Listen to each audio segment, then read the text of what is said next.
Watching for Instagram. Watching to hit the extra go live button. Waiting. Watching. All right, we are live. This is Soundbooth Theater Live, and these are the cold reads of Chrysalis 7. I keep forgetting what it's called. Fated Antagonist. That's what it's called. Yes, thank you guys for coming. This is part 4 of our cold reads, and actually, where are we? We're on page 136 of 542. Percentage-wise, what is that? The last one actually did go all the way to every single page, so, oops. 25%. So actually, I had scheduled 5 parts of the cold read for this book, but I've been running through them so fast. We're definitely going to go past 30% for sure tomorrow. So both Chrysalis 6 and 7, you guys are getting bonus cold read time. So congratulations on that. We're at, what was it again? What percentage are we at now? I already forgot. 25%? 26? Yeah, 25%. We're zooming through. Let's see, only 3 recording sessions brought us to 25%. I'm really looking forward to getting this stuff out to you guys. Let me check the release date for our proposed release date. Releases and SBTL. Come on now.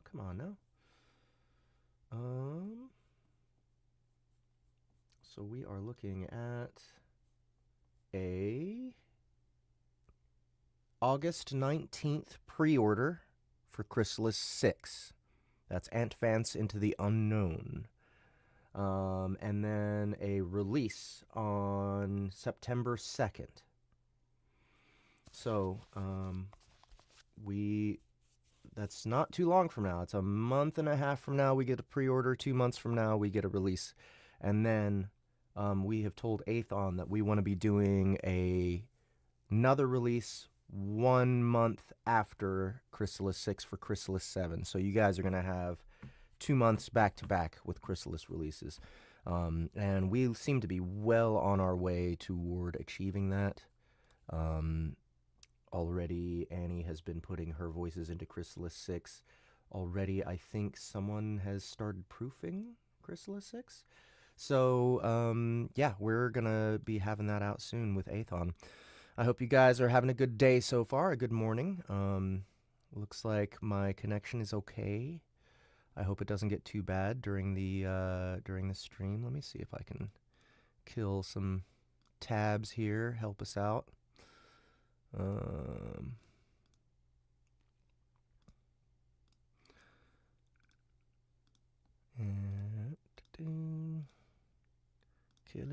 Killing tabs. Any more tabs over here? No more tabs. Okay. So that's it for killing tabs. All right, let's get on to some Chrysalis 7. Before we get started, though, I want to remind everybody to go to litrpgcon.com. That is the website to the very first LitRPG convention, the very first convention dedicated to the genre of LitRPG. Soundbooth Theater is running it, and we're throwing it July 18th through 20th. That's in 2 weeks and 2 days in Denver, Colorado at the Grand Hyatt. So if you have not already, go check out litrpgcon.com and look at the giant list of guests, creators, authors, and narrators that have been who will be showing up. All the biggest names that you can think of: myself, Matt Dinneman, Alaron Kong, Dakota Kraut, James Hunter, Michael Chatfield, Benjamin Keary, the author of Chrysalis, Rhino Z, is coming all the way from Australia to be here. Shirtaloon was gonna come before he got sick earlier this year, but he may still be making a making an appearance via video chat. I know Heath Miller's gonna be there. And yeah, just check out the list, guys. It goes on, and there's almost zero chance that one of your favorite creators that you won't see one of your favorite creators on the list. We'll be playing board games with each other. We'll be doing panels, and we'll be doing live nighttime entertainment over the weekend. And so VR laser tag, guys. I'm so psyched to see what the hell that's about. But yeah, you guys should definitely come, make some new friends in the LitRPG community. You know, meet some of the people you've been talking to online for possibly years. Bring some of your friends who were never into LitRPG in the first place and show them exactly why this is such a great community to get involved in. Also, besides this, I'd like to advertise Soundbooth.app, our app, our independent distribution app, and we have just released The Grinding by Matt Dinneman last week. That is a pure horror. It is not LitRPG, but it is by your favorite LitRPG author, Matt Dinneman, and it's brilliant. I narrated it. Annie backed me up with all the female characters. Josh Cook did an amazing job with the theme song for it. I really love this book. I hope you guys will come pick it up. It's only $12.99, less than an Audible credit for The Grinding, and it's been getting good reviews. Let me make sure. Let me see. Soundbooth. The Grinding. All right, we got 10 ratings on here. So I'm going to drop this link in the comments. Don't forget to go check this out, guys. It is a brilliant piece of work. I loved it so much. I loved narrating it. And while you're there, check out our other titles. There's, of course, the Dungeon Crawler Carl Audio Immersion Tunnel and all the other cinematic audio that we have up there. The Grinding is a classic audiobook, but our cinematic audio has full cast, sound effects, and music, and there's plenty of that on there. There's plenty of first episodes for you to download for free and check out, see if you want the rest of it. It's really a smorgasbord of beautiful audio work to investigate on our platform. I want to talk specifically about A Wrinkle and Crime. That one's narrated by Ryan H. Reed and written by J.D. Blackrose. It is a zombie cosmetologist murder mystery series. It's in 4 parts. Each part, I think, is $3.99, except for the first one. If you pick up the first one, you get it for free. And if you like the rest, I think you can buy all for $9.99. And so that's more than 12 hours of audio right there.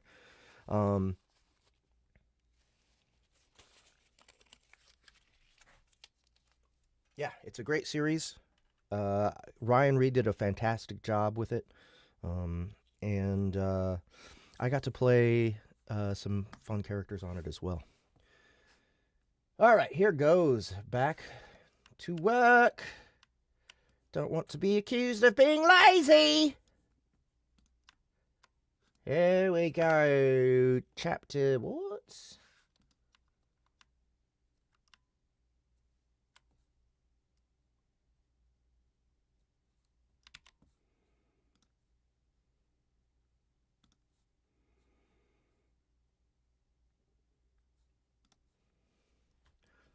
I'm not sure if there's anything that we did. All right, here we go.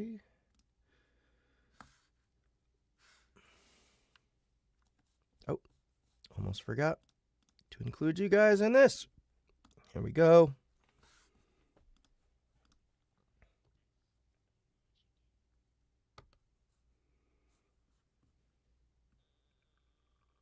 Uh-oh.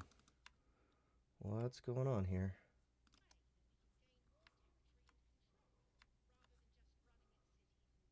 Oh, this is Chrysalis 6.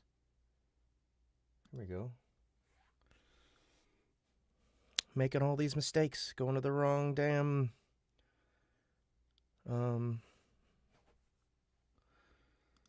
work file. There we go. This ought to be it.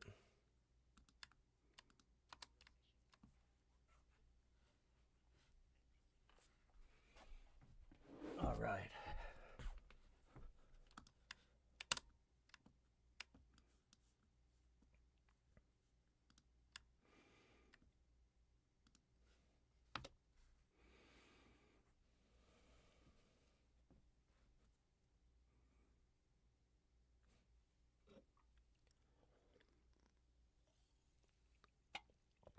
All right, another Anthony chapter. We can't be lazy.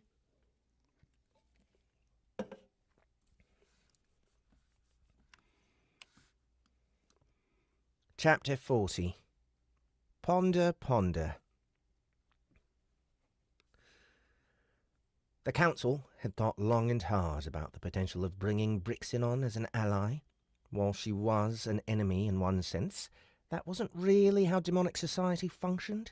She was expansionist by her very nature. She needed conquest and control, the same way Grockus had needed to stuff his face and wallow in luxury. If there's one thing I've come to learn about the demons, it's that they are never looked down on or questioned for following their obsession. Sounds familiar.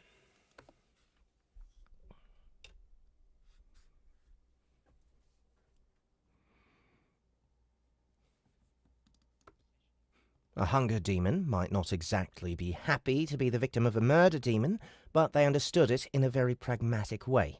Murder demon got a murder. Murder demon got a murder. Murder demon got a murder. By the same measure, Brixin hadn't been doing anything. By the same measure, Brixin hadn't been doing anything immoral in attempting to wrest Orpule from my family. She didn't even really see herself as our enemy. To her, we were merely an obstacle. Being defeated surely rubbed her the wrong way, but by offering the olive branch, we turned a potential rival into a powerful ally. After all, not only did we recruit a Tier 7 demon who was more than willing to assist us in bringing more cities under our combined rule, we also gained the Tier 7 monsters who remained her allies. A powerful nucleus we could build our own demonic legion around. It was unfortunate that the strike team she'd sent to Orpule had been wiped out in its entirety. Those had also been potential recruits after all, but I was extremely glad to hear the defense had gone as well as it had. I'd have to give Leroy a big pat on the carapace when I saw her again. She must have pulled out all the stops to win that fight. The fact that all of the immortals somehow managed to survive even this trial has left me gobsmacked. They really were living up to their moniker. Although, for some reason, all the healers in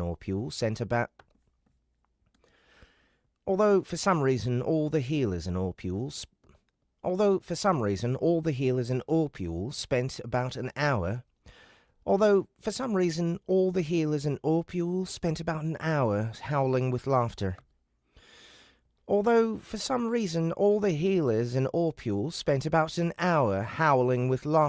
the messages from Orpule came in. I'd have to find out what that was all about. The following few hours were fairly dull. Hammering out the details of our agreement with Brixin, she wasn't pleased to discover we'd already knocked down her residence and started building an anthill on it.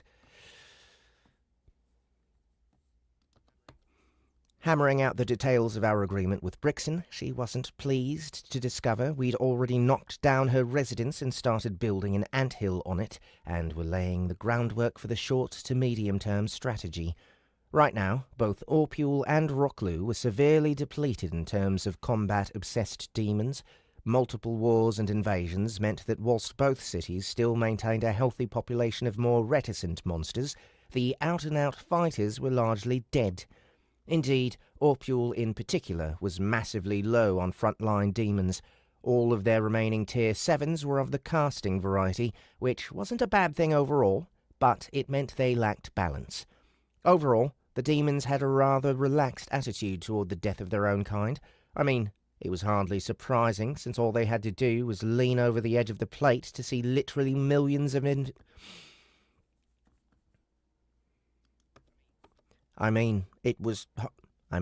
was hardly surprising, since all they had to do was lean over the edge of the plate to see literally millions of infant demons ripping each other apart, desperate to ascend.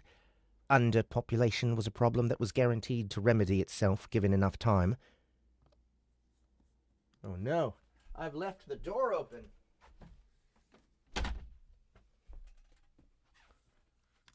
I have this...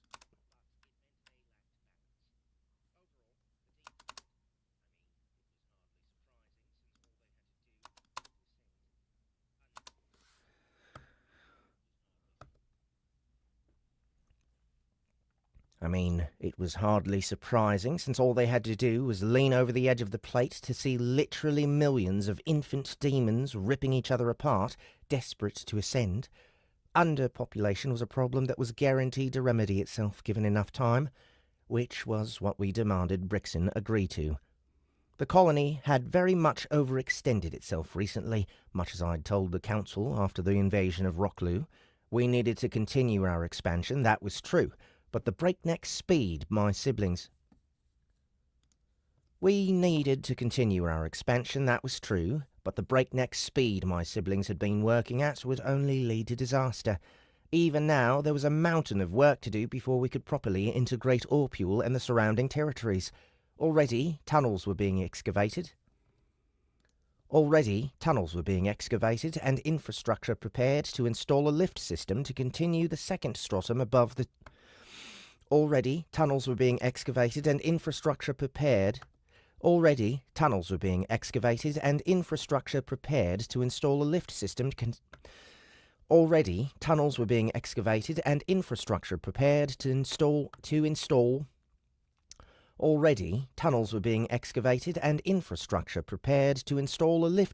connect the second stratum above to the new city, which meant expanding the encompassing defensive positions above, which meant more outposts, possibly new nests, more scouting and patrols, which required more ants, which meant more hunting for biomass and cores. On and on and on it went. Time. We need time! Perhaps as much as a month, at least 2 weeks. Time to consolidate, raise new ants, and make use of the resources we've managed to acquire. We've only just managed to expand into the third stratum and have done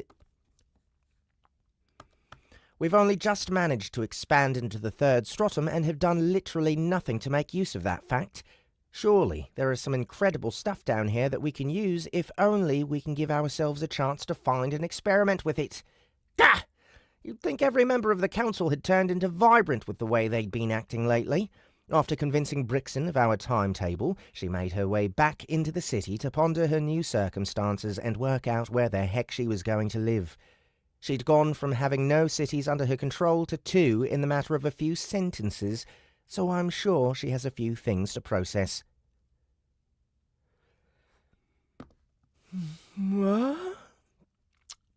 What's going on? Hey, Sarah! Welcome back to the world of the waking. The big bear rolls over before she jerks herself upright. Wait! What's happened? Is everyone okay? Her panicked reaction to what she might have done while rampaging tugs at my heartstrings. Imagine having to deal with that every time you came back to yourself. Just terrible. It's fine, I assure her. Vibrant led you around the city until you ran out of steam thanks to not fighting anything. Then you collapsed, and the colony moved you over here. According to everything I've heard and seen, you did an incredible job and saved a lot of ants over this fight. Well done! The Asura bear sags in relief, lying flat on the ground again. Oh, thank goodness, she says. I give her a pat on the back. Hey, Don't stress so much. We've got you. You might have been on your own before, but now you have thousands of us who are on your side. You'll be taken care of, okay? The bear rolls her head. The bear rolls her head in muted embarrassment, bringing her paws up to cover her eyes. The bear rolls her head. The bear rolls her head in muted embarrassment, bringing her paws up to cover her eyes. The bear rolls her head. The bear rolls her head in muted embarrassment, bringing her paws up to cover her eyes. I can't get used to it, she admitted. Turning toward the things that I avoided for so long and embracing them. I just feel so scared. No need. No need, I say dismissively. Say the word, and we can get 100,000 beings, each one far more intelligent than I am, to help sort things out. Do you really think you have a problem so big that the colony can't fix it? I wave my antennae at the city around us. No, she says. I can't imagine what your family can't handle. Oi, I poke her with a leg. Our family.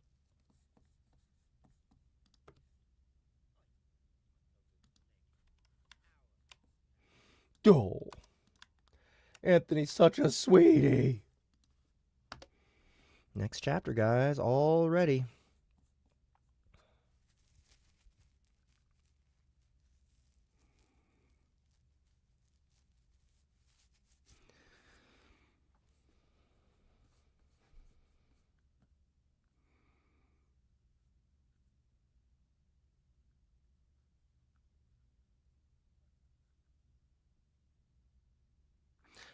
Yeah, so what happened, if you guys missed yesterday, so the Immortals, when they were, I don't know if they were leveling up or if they were going up a tier, but there was an ability. It was like Phoenix Flame or some shit.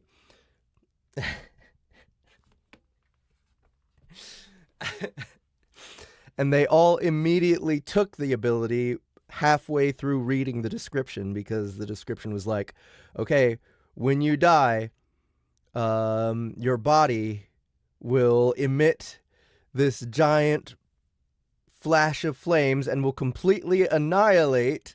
And then they were like, okay, yes.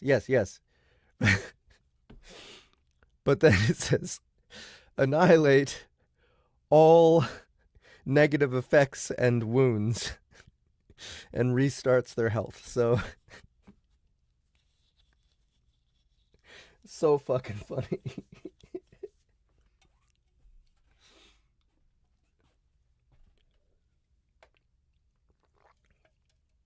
I kind of want to listen to that part again.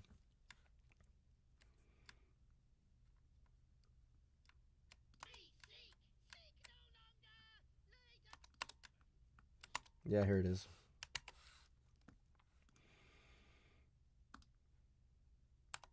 Phoenix Fire Organ. Throughout the course of battle, this organ will consume the strength of its holder, empowering itself as they draw closer to death.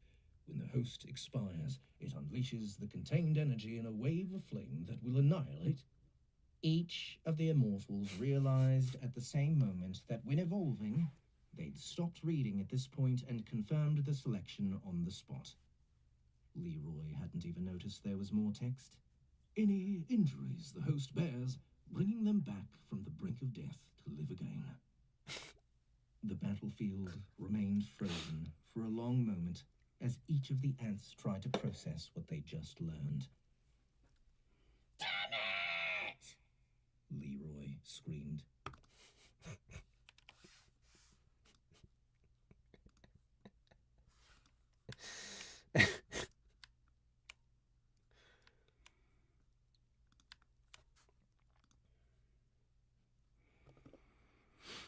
Rhino did a great job of building that up. Chapter 41. Old Friends.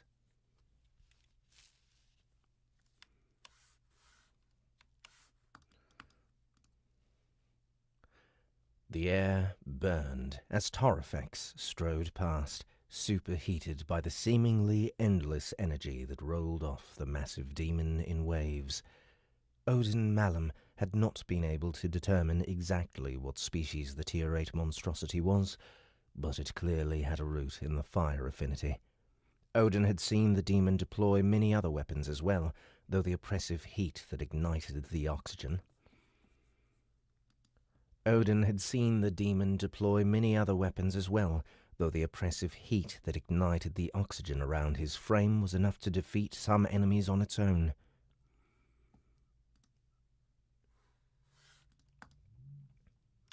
Okay, so I need to go reference again. I have no patience for your dithering.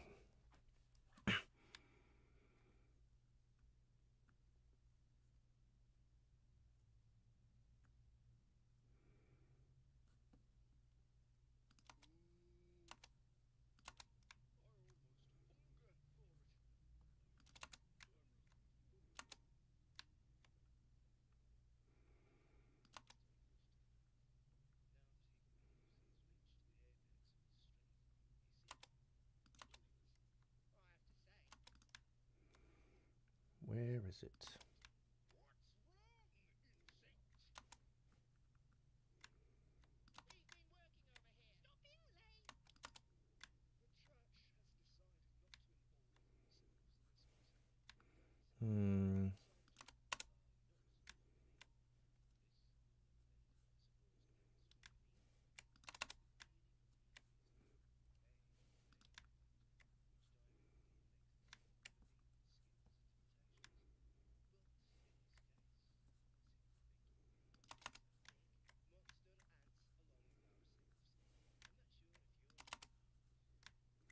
There it is.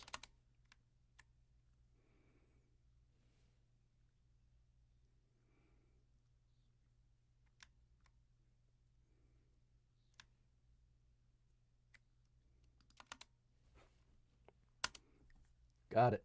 All right. Just a little reminder for you guys.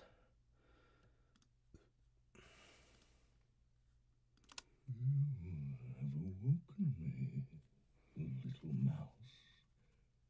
Speak, then you shall slake my thirst.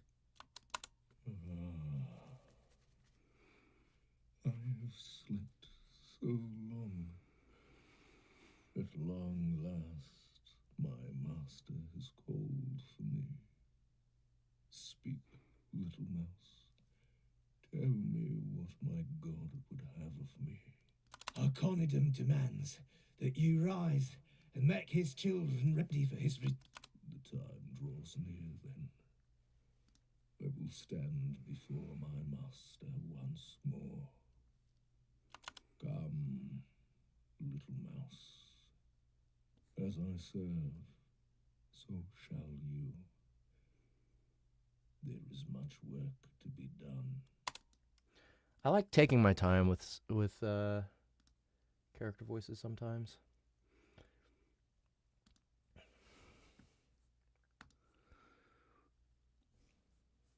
Okay, there's a song stuck in my head, and I don't know what it's called.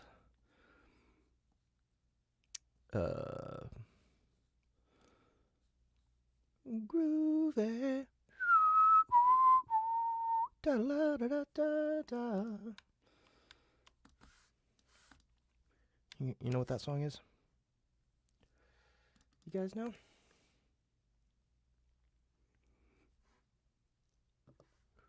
Keep up, little mouse. I have no patience for your dithering. Keep up, little mouse. I have no patience for your dithering.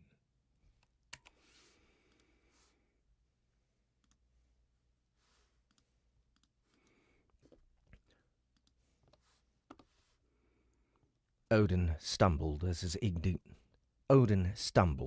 indignation rose, but he forced down his ire to keep his thoughts level. "I'm not as fast as you," he stated. "It takes longer for me to cover the same ground."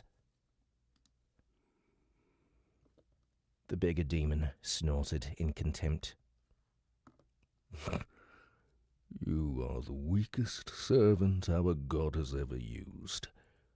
I do not know which is greater, the honor done to you, or the disgrace inflicted upon the rest of us."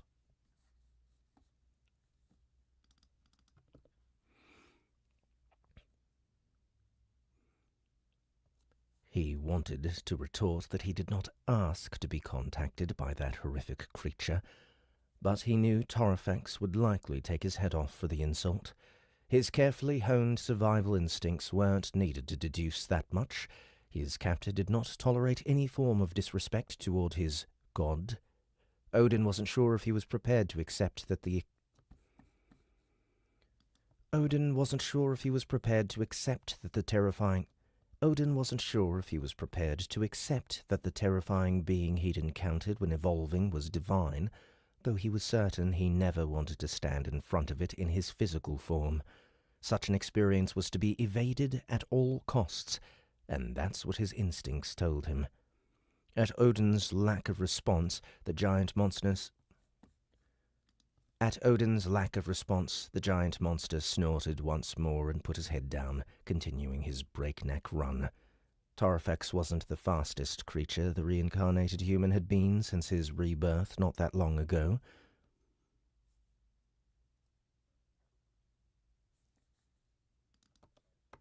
Torifex wasn't the fastest creature the reincarnated human had seen since his rebirth not that long ago, but he didn't stop. Torifex was a boundless source of energy that apparently needed no rest as he continued his endless journey. Odin did not share his bottomless reserves of stamina. Far from it. He'd crafted himself to be a burst hunter, capable of incredible... Odin did not share his bottomless reserves of stamina. Far from it. He'd crafted himself to be a burst hunter, capable of incredible strength and speed, but only for a short, intense period of exertion. This marathon run was torturous to him. "Where are we going?" he managed to push out as he steeled his mind against the pain in his body. The giant demon only turned to grin back at him. "You will soon see, little mouse. We're almost there." The former assassin almost sagged with relief, but wouldn't allow himself to show such a... The former assassin almost sagged with relief, but wouldn't allow himself to show such a sign of weakness in front of his captor. Odin grimly continued to put one of his clawed feet in front of the other. After another 20 minutes of running, he began to make out something in the distance, something other than the constant, monotonous outcroppings of rock that jutted up from the stone all around them. This looked too uniform, too structured to be a part of the natural landscape.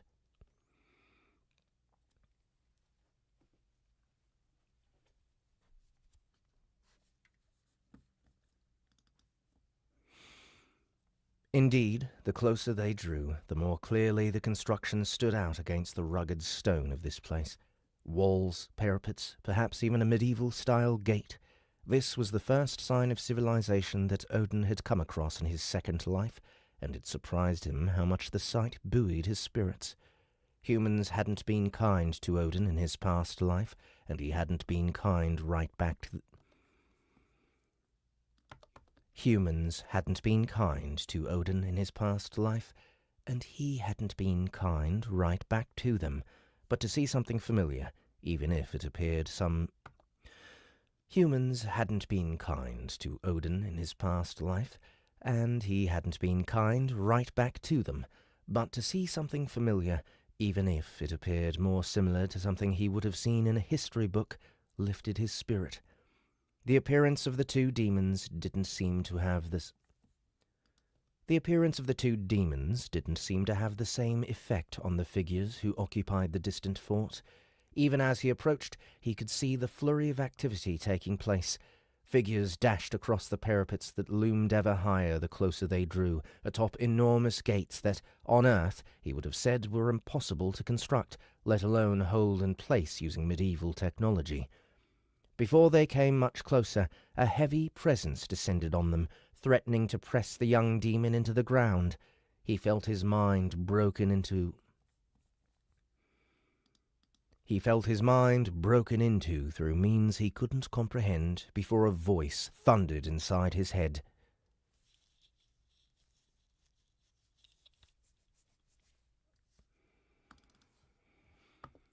"Begone, demons!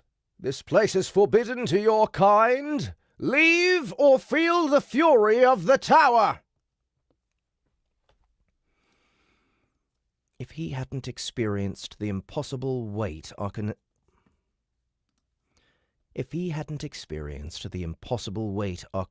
presence had exerted, Odin might have thought the owner of this voice was truly powerful. Whoever reached out to them was definitely stronger than he himself, but was nothing next to the demon god. "I go where I please, worm. Stand aside, or face the wrath of Torfix." Stand aside, or face the wrath of Torfix. The massive demon beside him erupted in flame, searing the air and sending a massive cloud of smoke and ash billowing from his shoulders. To Odin, it wasn't clear if the creature was confident or just suicidal. If Torfix wanted to charge headfirst into this garrison, then he could do it by himself. Those walls must be over 100 meters tall. Trying to be unobtrusive, he began to sidle away from his captor, utilizing his stealth skill in a low-key manner as he created some distance. "Foolish monster! Do you really think you can storm these fortifications? Do you really think you can storm these fortifications by yourself? The tower has held this ground for hundreds of years and has never fallen. Your arrogance will be your downfall." Odin concurred. "Alone? Of course not. Alone? Of course not."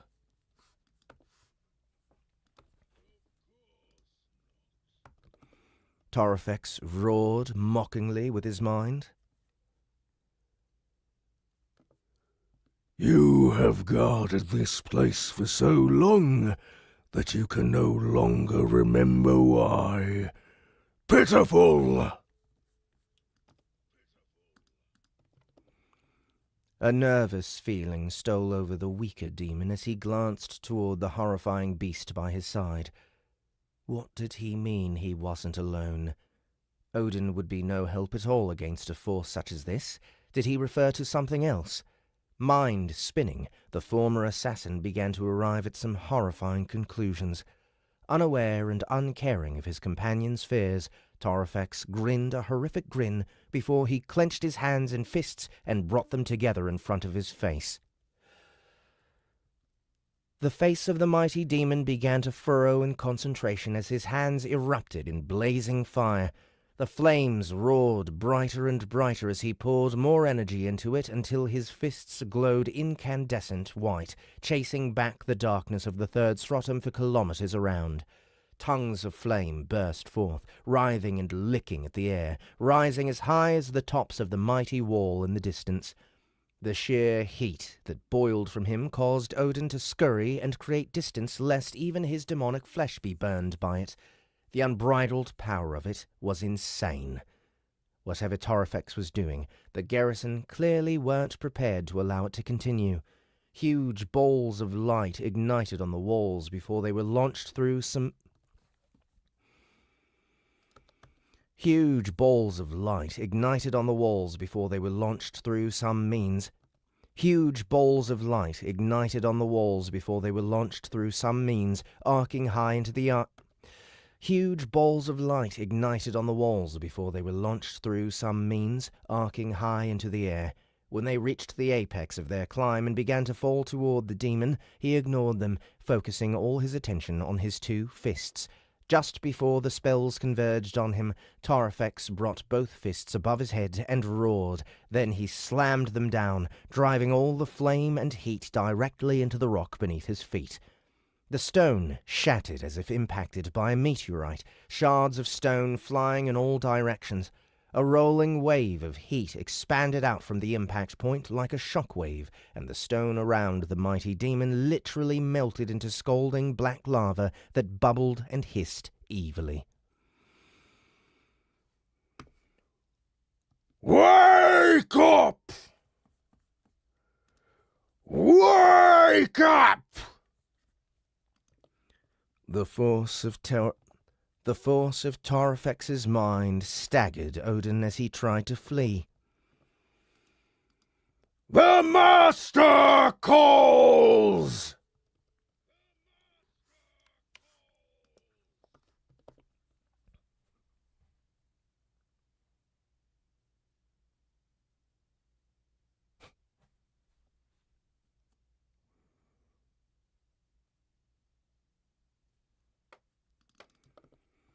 A moment later, the magic launched by the garrison struck home, the impact powerful enough to knock Odin from his feet, though he was now hundreds of meters away.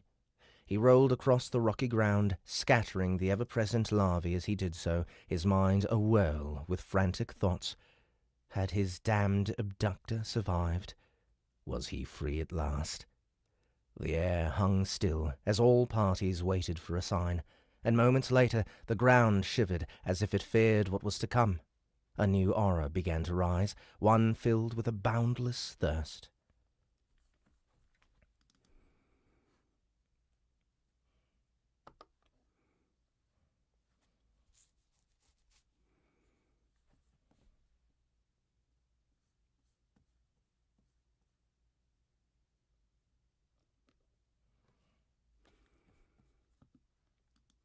I come!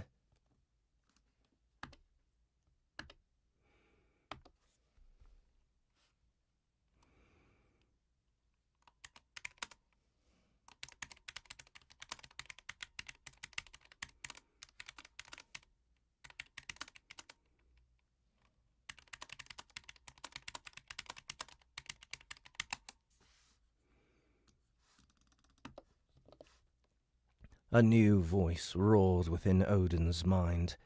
The ground rocked beneath his feet, and he staggered to the side, halfway to rising. Come, sister! Tarfex roared triumphantly. There is much to be done.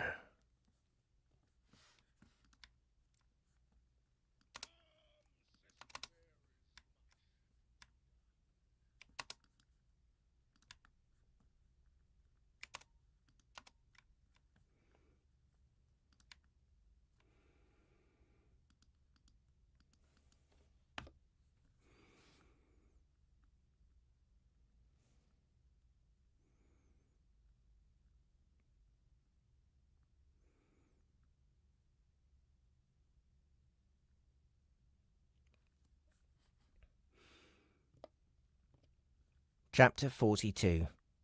Leisure Time. Alright, more Historiant. I'm gonna speed run this one.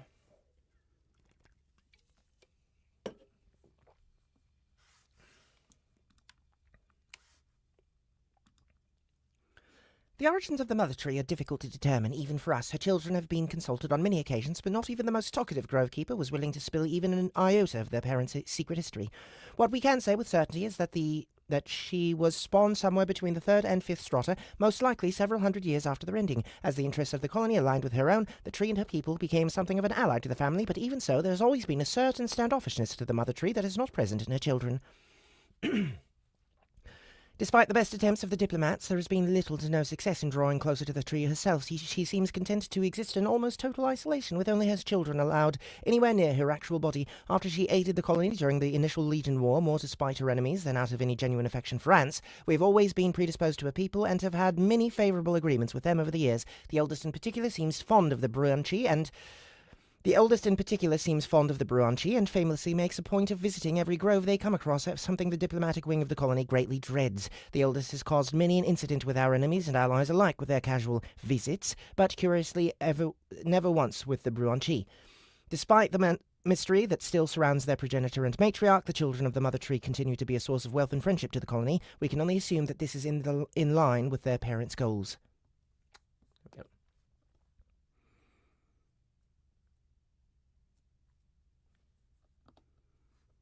Excerpt from Notes on Dealings with the Bruanchi. Excerpt from Notes on Dealings with the Bruanchi by Historiant.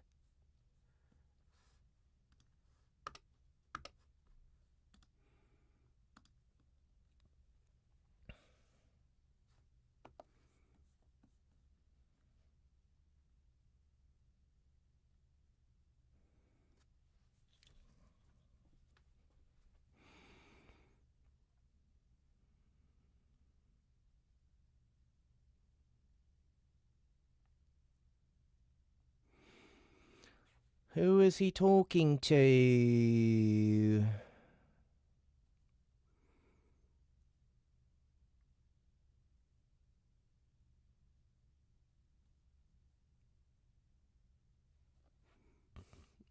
I think it's just a random ant.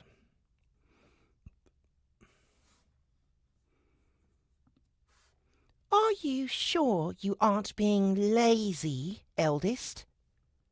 Positive. I'm conserving my energy, storing it all up like water filling a tank. Nothing is being wasted here, I assure you.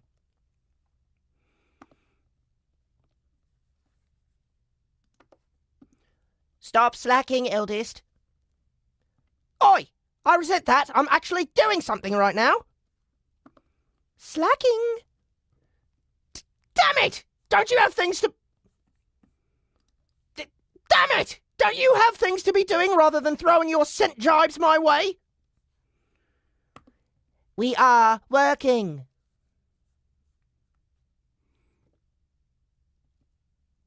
Ah, that's true.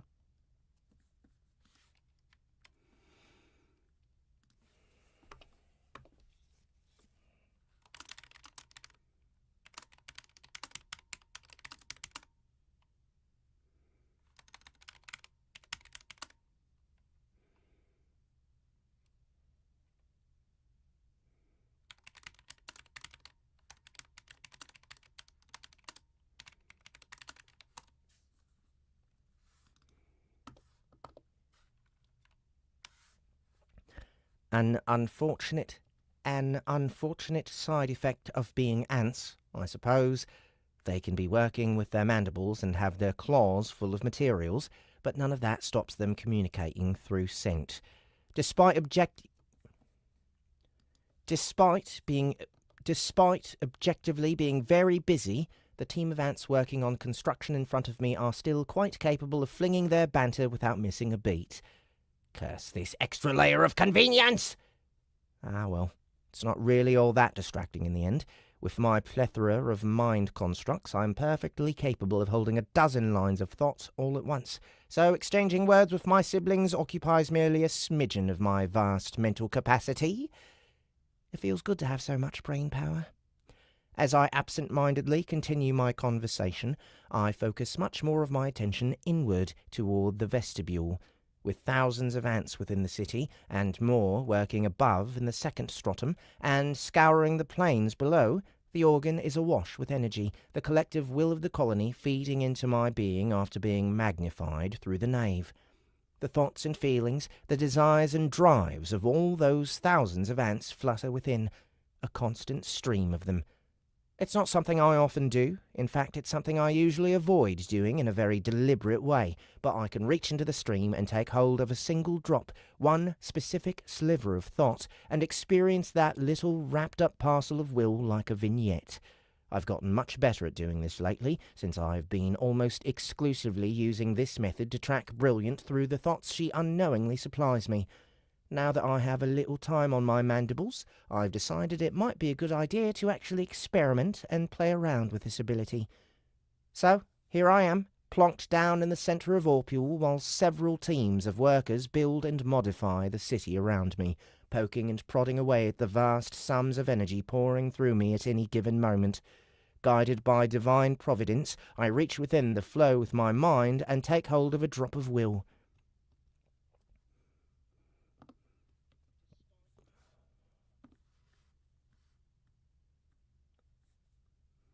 The eldest really is slacking, but I suppose it's fine. It's the eldest, after all. Hey!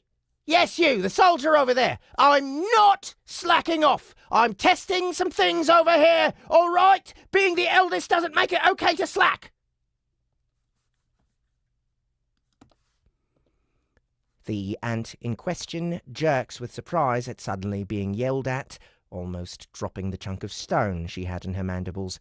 As I settle down and relax once more, the surrounding ants all scratch their heads in confusion, turning to look at the poor soldier, then back at me. As I settle down and relax once more, the surrounding ants all scratch their heads in confusion, turning to look at the poor soldier and then back to me.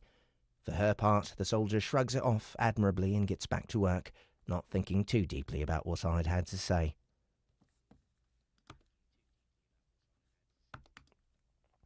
I know that because I checked on her through the vestibule again. Something odd occurred to me, though. It was almost as if my siblings nearby reacted to me a moment before I jumped up and started throwing pheromones at them.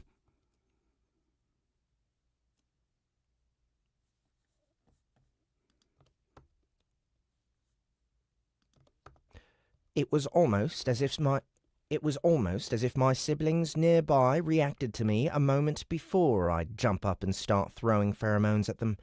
This isn't the first time either. The more attention I pay to the thoughts and feelings of the colony, the more I start to realize the knave may be doing more than simply amplifying the energy I receive through the vestibule. It's almost as if the connection were leaking back the other way. Which isn't a comfortable thought.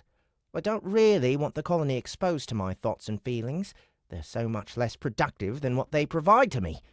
The last thing we need is to have all of the ants struck by indecision, a lack of care to detail, and an allergy to proper planning. It would be a disaster. I'll have to experiment more with this. Pushing that worrisome thought to the side, I continue to practice monitoring the flow of energy, dipping into it to draw out a single piece and letting that wash through me.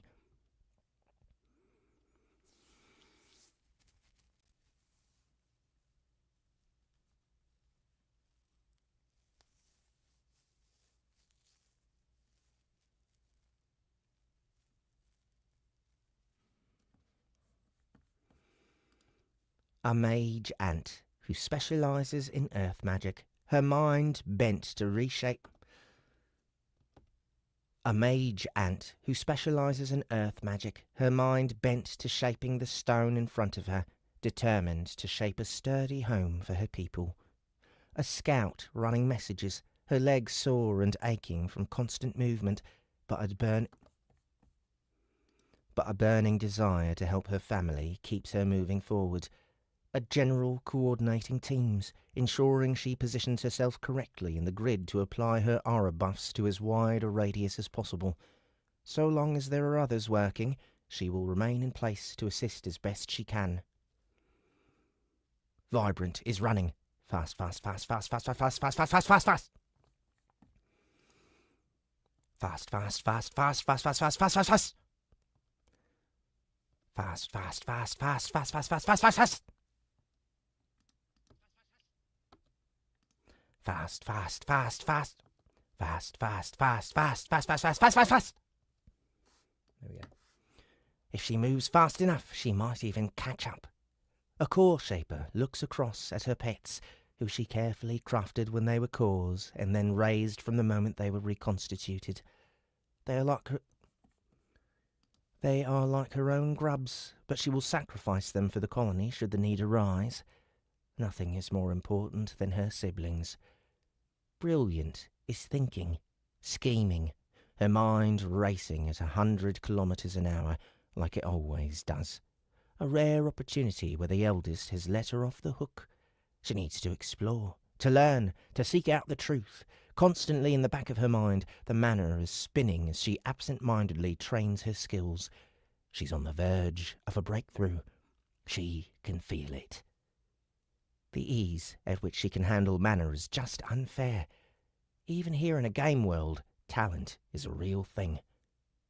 I keep reaching into the pool, taking out parcels of will one by one, letting the experiences of the colony flow through me.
Chapter 43.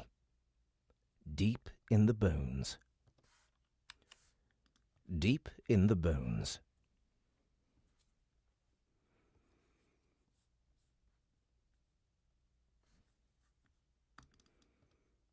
The history of organized religion in Pangera is a troubled one.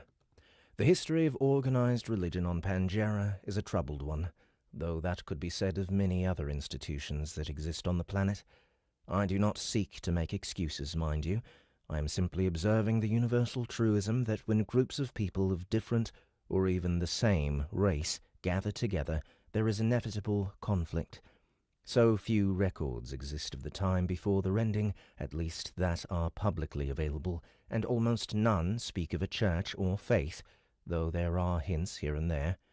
Basically, nothing can be drawn from them that allows us to make a solid determination. Religion existed pre-cataclysm. Religion existed pre-cataclysm. That is all we can say. In the post-cataclysm era, things are much cleaner, though they are murky in the first 2 centuries following the turmoil. It is in this time that the Church of the Path begins its ascent. It isn't known exactly where or when the church itself was founded, though the church itself claims that the prophet Yilian was the progenitor of the faith after he received a divine solicitation from the system itself in the mountains that came. It isn't known exactly where or when the church itself was founded, though the church itself claims that the prophet Yilian was the progenitor of the faith after he received a divine solicitation from the system itself in the mountains that came to be named in his honor. There is no direct reason to contradict this claim. There is simply little other supporting evidence. It is also throughout these centuries that the hidden cults of the ancients began to expand their influence within almost every society on Pangera. although this didn't come to light until more than a century beyond this point. From examining the historical record, we have been able to identify and track the speed of their influence. Though never large in number, the various cults have always managed to exert undue influence, despite most being purged every few centuries by the authorities they tried to infiltrate. The other predominant faith-based organization is the Tower. Though ostensibly a place of learning and academia, the teachings of the scholars have taken on the weight of religious dogma over the centuries. Though they would vociferously deny the charge, the trappings of the Tower and those of a church are almost indistinguishable. As to the object of their worship, in some respects they worship themselves, although it would be more accurate to say the scholars and their devotees worship the potential of the collective civilizations of Pangera, as if the people of this world were each a seed of something divine. Excerpt from Pangera and Faith, an essay by Elric.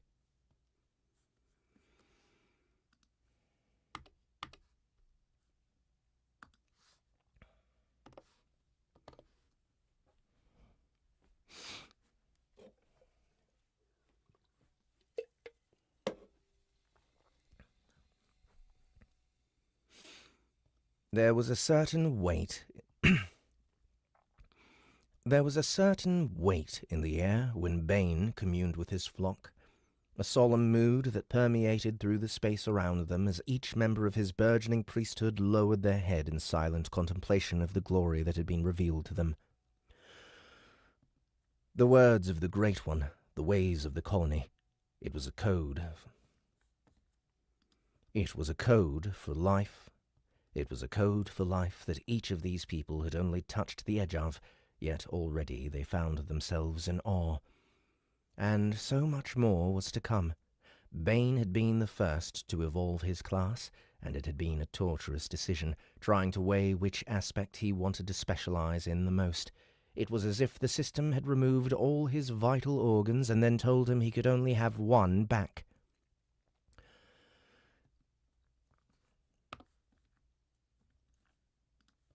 How could he possibly live without the others? How diminished would his life become without the full range of possibilities that had been offered?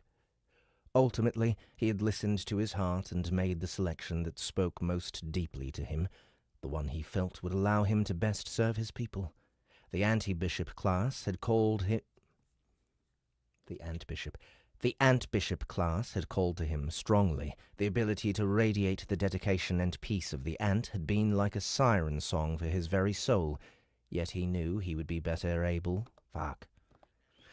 The Ant-Bishop class had called to him strongly. The ability to radiate the dedication and peace of the ant had been like a siren song for his very soul, yet he knew he would be better able... Better able. The Ant-Bishop class had called to him strongly. The ability to radiate the dedication and peace of the ant had been like a siren song for his very soul, yet he knew he would be better able to work if he took a different path. The Ant-Orator. The Ant-Orator. Though he was a humble man, even Bane was forced to admit that his capacity for preaching was unusual. He could talk for days on end, his words flowing like wine and sinking deep into the minds of all who heard him. With this class, he would be able to spread the word of the new path far and wide, so long as he had an ant by his side.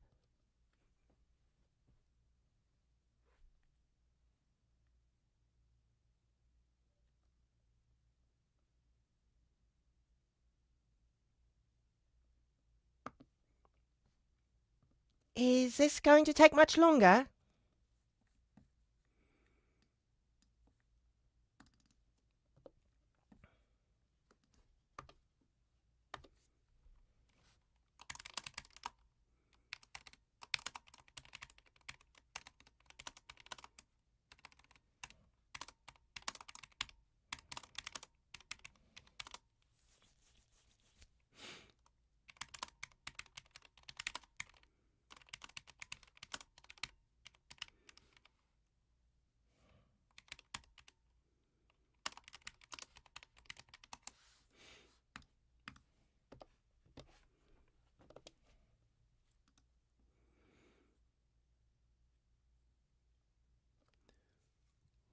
Excuse me.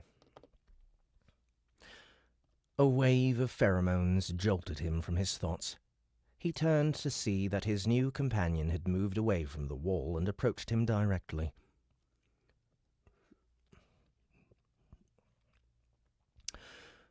A beautiful creature of dark red chitin with wide, multifaceted and intelligent eyes.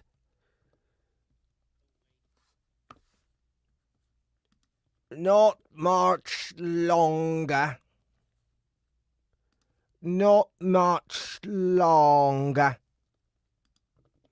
He clumsily produced the scent to reply, his skill too inferior for clear He clumsily produced the scent to reply, his skill too inferior for clear communication. She flicked her antennae in the gesture he now clearly understood as the ant version of a shrug and moved away again, giving the ant-mancers the space they needed to continue their prayers. When the final hour of their 8-hour vigil had finally passed, the gathered ant-mancers rose to their feet before they bowed low in one unified motion. Only then did they step back and lower their hoods. For a long moment none spoke, each savouring the feeling of revelation and peace that came from such a deep meditation. Then a few murmurs were shared amongst the acolytes, then a few more, and finally some hushed conversation broke out amongst them as they shared their insights. Fuck! Then a few murmurs were shared amongst the acolytes, then a few more, and finally some hushed conversation broke out amongst them as they shared their insights. Bane felt peace wash through him at the sight and sound of his brethren. Bane felt peace wash through him at the sight and sound of his brethren engaged so deeply with their faith. As one who trod the fresh ground of the new path, he could ask for no better companions on that lonely road that those... As one who trod the fresh ground of the new path, he could ask for no better companions on that lonely road than those currently in this room. A sentiment he should share with them more often. Give me your ear for but a moment, my brothers and sisters. Give me your ear for but a moment, my brothers and sisters. He invited them, his tone warm and broad. He invited them, his tone warm and a broad smile on his face. The sound of his voice was almost magnetic, dragging the listener's attention to him as it rippled throughout the room. So long as his friend, Diplomat, was nearby, his powers of speech were... Sorry. Diplomat. Oh, man. So long as his friend, Diplomat, was nearby, his powers of speech were elevated to an unprecedented level.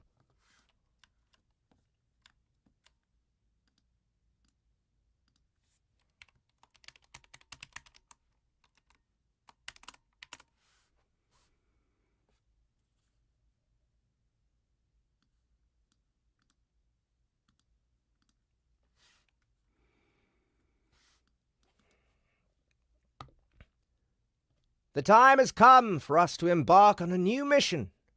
No longer can we be content to be few. No longer can we be content to walk beside the colony, our benefactors, secure and safe as they bear the risk of protecting us. This path will not be forged by being so timid, so tame.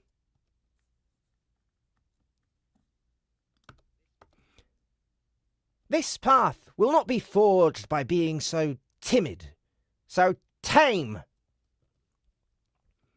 He spat those last words out as if they were poison on his tongue. All around him, his comrades wore similar expressions of disdain and disgust. I call on you all to reject security, to walk away from the peace and shade that the colony provides and be the messenger they deserve. We must walk before the colony, beside the colony, and support from behind also. Whatever it is that they need, we will become.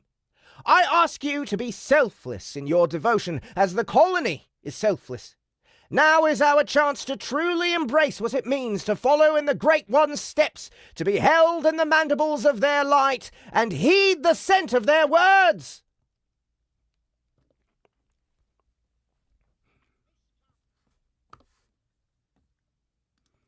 Such was the power of his speech that his listeners appeared almost drunk with it, although they were heavily inclined to agree with him even before he started speaking. His additional class skill that allowed him to release pheromones that would sway the mood of his listeners wasn't needed here to instill the devotion that had already taken root. His additional class skill that allowed him to release pheromones that would sway the mood of his listeners wasn't needed here to instill the devotion that had already taken root. Before him, all of his fellow believers were ignited in their passion and united in their devotion to the message. From here, they would march out, not only beside the colony in times of war, but across all of Pangea, proclaiming the glory of the colony and inviting others to be a part of it.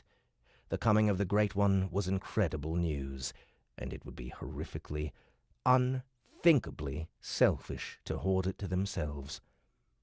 All would learn of it in time.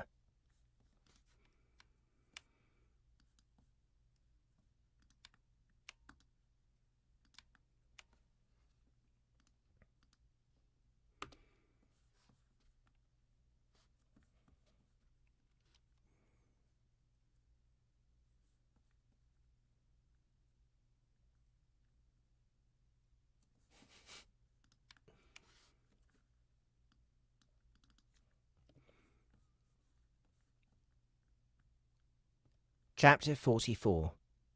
Adventure. Look, it might not have turned out how you expected, but you've still done a lot for the colony. You can't let this keep you down forever. The ant in question sags a bit more, antennae hanging low. I mean, is it really that painful, being alive? You've given yourself a whole new opportunity to fight for the colony and help your family. Think about all the difficult struggles and hard work that we have in front of us. You'll be able to be there and shoulder your part of the burden. You might even have the chance to face down an opponent stronger than yourself once more and, die again, over and over.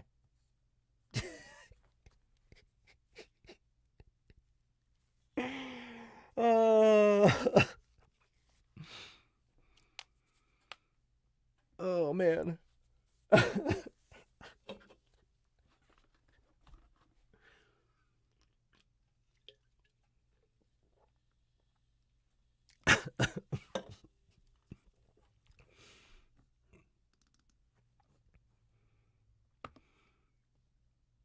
you making fun of me, eldest?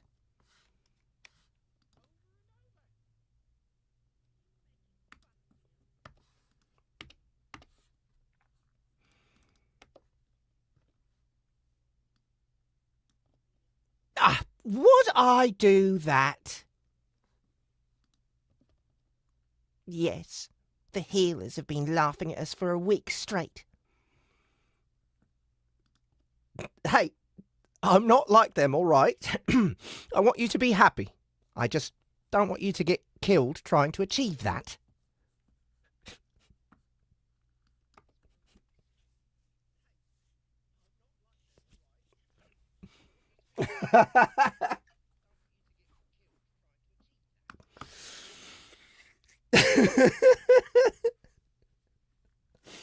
Oh man, that was the perfect choice. I gotta hear that one more time. Are you making fun of me, eldest? Would I do that? Yes, the healers have been laughing at us for a week straight. Hey, I'm not like them, all right? I want you to be happy. I just don't want you to get killed trying to achieve that. Oh, that's so good.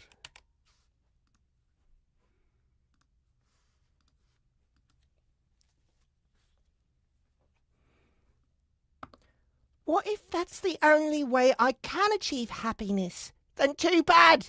You think we worked so hard to bring you up to tier 6 so you could go ahead and die after one battle? You must be outside of your head, Leroy. You must be outside of your head, Leroy. You must be outside of your head, Leroy.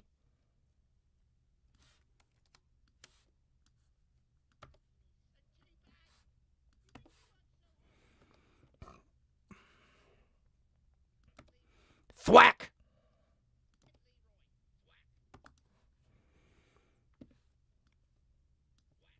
Ouch! Hey, weren't you trying to cheer me up?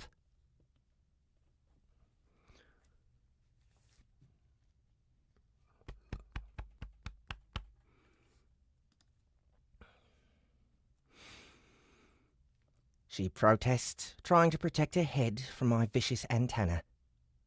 Oh, right. It's hard not to get annoyed when I see you sulking. Your siblings are all working their butts off, and you're lazing about feeling sullen because you're still alive. How ridiculous can you get? The immortals just want to serve the family in their own way. We all agree on our perspective. The issue I have is that you want to serve the colony once. I made it clear to you soon after you were hatched exactly what I thought of that. Well, I suppose in the end you've got your wish. You'll be able to die for the colony as much as you want now. Leroy collapses onto the ground at my words, the way she's... Leroy collapses onto the ground at my words, the way she's been ever since she and her fellow immortals realised just what they'd done when they evolved. I can finally understand the waves of hilarity that the healers have been experiencing since the news spread. The idea that these particular ants, more desperate to sacrifice themselves than any others, have made themselves almost impossible to kill, is just too delicious for words. I actually took a look at Leroy's core to glance at the specific organ they purchased, the Phoenix Fire organ. To be honest, it's a powerful piece of work, a very expensive gland to be sure. From what I understand, they didn't buy it, but were offered it as part of the evolution they chose, as a consequence of so much value being put into one...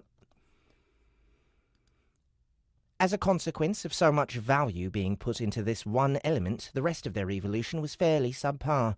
Most of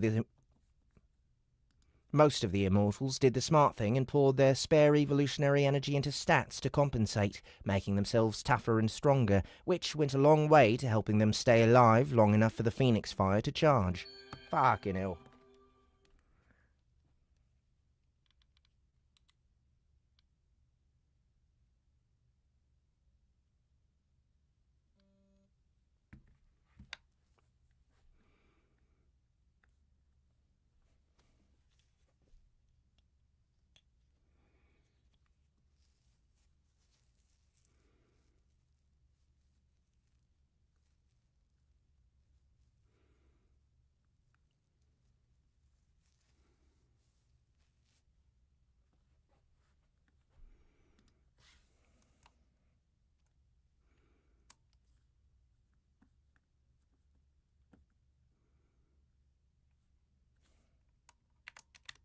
Sorry guys, just gotta do a little communication about this project.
go. Sorry about that, guys.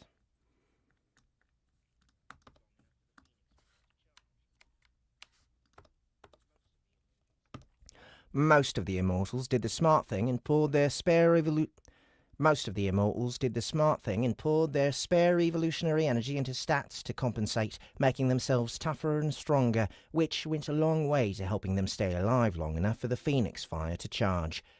It's not as if they can't die, they absolutely can, but due to their specific circumstances, they've made it so much harder. The only way for them to be destroyed is if they are defeated too quickly for the organ to charge up. It takes time to build the energy necessary to resurrect them from near death and return them to perfect health. The organ simply can't remain that charged permanently. It'd break down in minutes. The other way is to put them down again just after they heal, since it will take much longer for the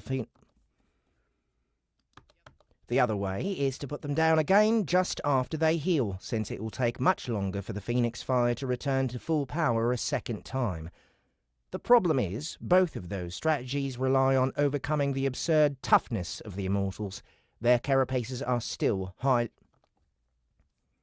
Fucking hell. Hate doing that.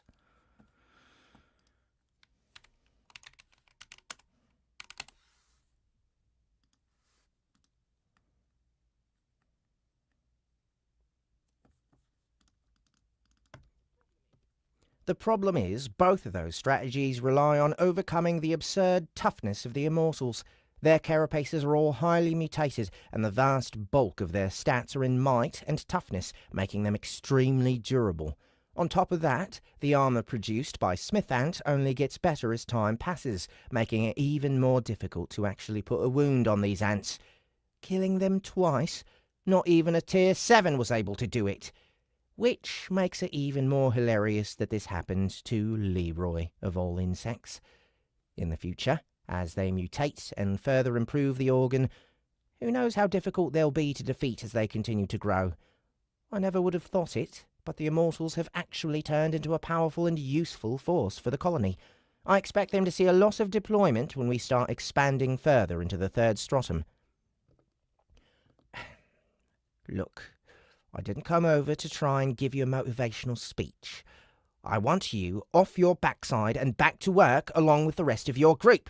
There's a ton of work to do, and soon enough there'll be more fighting. If you keep wallowing in your own self-pity, then I'm going to pick you up and drag you around the third stratum myself. If I even hear from someone that you've been slacking off, then I'll return from the edges of explored territory to whack you on the head. So pick yourself up and get back to it! For a moment longer, the soldier remains flopped on the ground, a dejected example of an ant. Fine, she says as she starts to pick herself up. I watch her stand with a critical eye, one antenna still raised threateningly. By the way, I don't want you to warn the Immortals who haven't evolved to avoid this species that you've picked. Nobody can tell them what to pick. What? They'll end up picking this one for sure.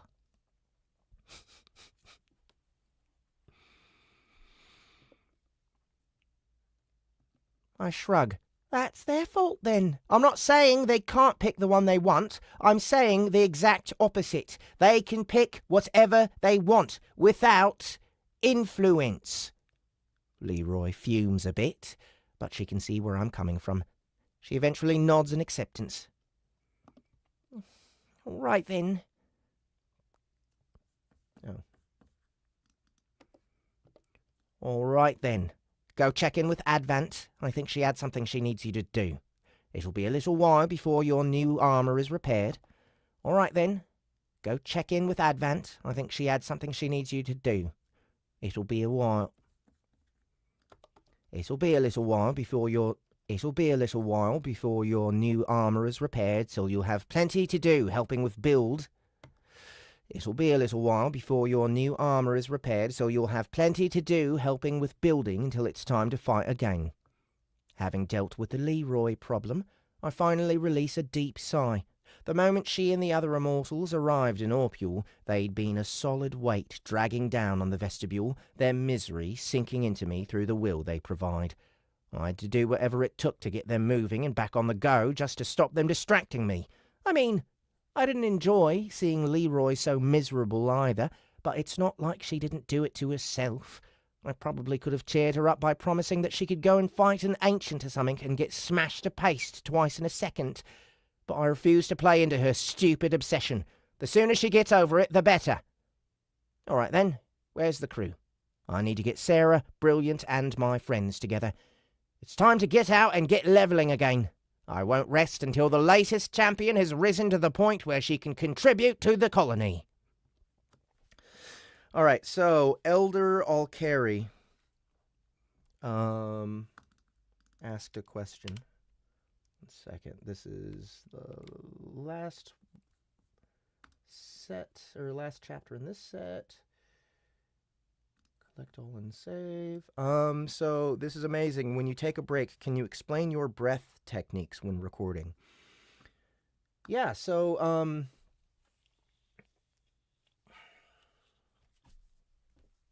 that's hard to I've never really thought to explain it before. But I guess my biggest priority is maintaining rhythm. My second biggest priority is keeping the breath as out of the mic as possible. Keeping it from, like, doing this kind of shit. Keeping the plosives down. Just pretty much keeping it out of the recording, unless it's character work. So third priority with breath is acting. Because those first two things are about,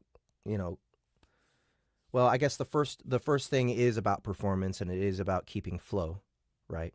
The second one is about, I guess, audio hygiene, right? Like keeping the work down for the polishers. And so, like, you'll see me do things like that to breathe sometimes, especially when there's, like, it's a fast-paced moment and I need to do a lot of breathing in between sentences. I like to breathe away from the mic. Another thing that I do sometimes, like when there's really long sentences, really long phrases that require me to take big, deep breaths, I will also often just stop the recording if I know that the big, deep breath is going to create too much time between the phrase I'm finishing and the next.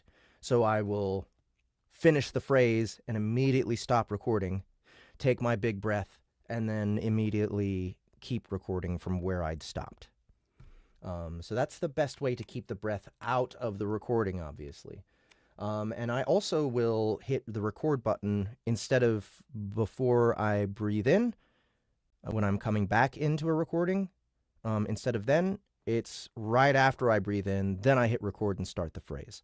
So that's the first two parts. The third part, the third priority, is acting when it comes to characterization.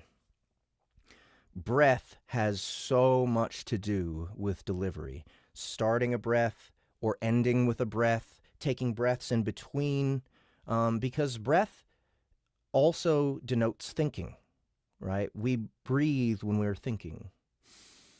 Okay, right? Or, is that really what you want to be doing right now? We have different styles of breathing. We have different ways of sighing and sucking breath in, and oh, I forgot, right? Like, so we have gasps. We have different ways that actually help with the line delivery to add that extra, I guess, enthusiasm or extra expression that goes with the phrase. A cough. Anyway, right? Trying to change the subject. There's tons and tons of ways that breath is used to express ourselves that we just take for granted in everyday talk. And so to be honest, using more breath in the character acting is a relatively new technique for me. I'd say I'd only started really incorporating breaths in my acting, my character acting in the past 6 years or so. And I think I've been getting increasingly better at it. It's one of my most important focuses on improvement for me, is using breathing to enhance the acting of the characters. If you listen to other audiobooks, you're not going to hear a whole lot of it. And that's one of the things that, again, we don't, like, I wasn't sure. I didn't really understand what it was about listening to audiobooks and the character interactions that was keeping me disengaged. But that's part of it, right? I believe there's a conversation going much easier if I'm hearing the breaths between phrases and the breaths that support what's being said or augment or even, augment what's being said. So that's how breathing is used in my acting, my narration. Okay. Anyway, real quick, before I get started on Chapter 45, I just wanted to remind everybody to go to litrpgcon.com. Spread the word. If you've already heard me say this shit a billion times, go tweet about it. Go put it on your Facebook. We need as much support for this convention as possible. We want it to be as big as possible so that there can possibly be another one next year. And we want you guys all to have a great time, everyone who's already bought tickets. Now, there's more than 700 people already going, besides our guests and panelists. Actually, we may have already passed 800 by now, because I only said, I've been saying that for like a couple weeks. So, yeah, litrpgcon.com. Go check us out. That is July 18th through 20th in Denver, Colorado at the Grand Hyatt. There's a massive list of guests. All the biggest LitRPG creators that you can think of are going to be there, and all the biggest fans of LitRPG are going to be there. This is the very first convention dedicated to the genre, and Soundbooth Theater is hosting it. I will be there. Matt Dinneman will be there. Everybody from Soundbooth Theater will be there. Aileron Kong is going to be there. Michael Chatfield's going to be there. Dakota Kraut, James Hunter, Benjamin Keary, Rhino Z, the author of Chrysalis, the book I am narrating now. He's coming all the way from Australia to be there. So is Heath Miller's going to be there, even though he isn't an Australian, but he lives in the States right now. But Shurdaloon is at least going to video chat in. He was going to come, but he got sick earlier this year. But, like, guys, you cannot miss this if you are a LitRPG fan. And if there are friends of yours that you would like to convert into LitRPG fans, this is the way to do it. Bring them to this event, play some board games with us, watch some panels, hang out with us during the nighttime entertainment. We're going to be doing signings. We're going to be doing everything we can to make sure that the fans of this genre have a good time. So please don't miss this. Share it with anybody that you can. Of course, there's going to, Matt's going to be signing, and we're going to have tons of Dungeon Crawler Carl books. We're going to have the Dungeon Crawler Carl Audio Immersion Tunnel original soundtrack on double LP. We're bringing 250 copies of that. Don't miss this, guys. It's going to be a brilliant event. July 18th through 20th. Go check out litrpgcon.com and see if you can get a ticket. They're only about $100. This is a no-brainer, especially if you're in the Midwest. There's plenty of the hotel that we're hosting it at has already sold out of rooms, but there's plenty of hotels around where you can find a room. And yeah, it's going to be fantastic. It's going to be worth your time. Please come and hang out with us. All right.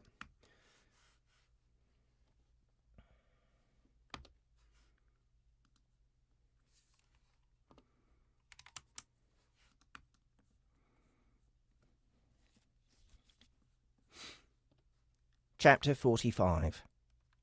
Future Prospects.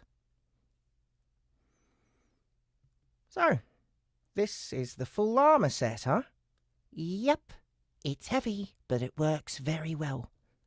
I didn't get a good look at the full suit during the assault, and now that I have a real sticky beak up close, I have to say that fully armoured Sarah is intimidating as hell.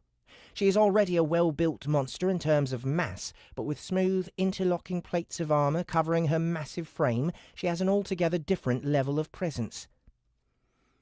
It's enough to make me start to consider what a full suit of armour would look like on me. Covering up my incredible, glittering carapace would be a total sin, obviously, but if the end result was this badass, I'd consider it for sure.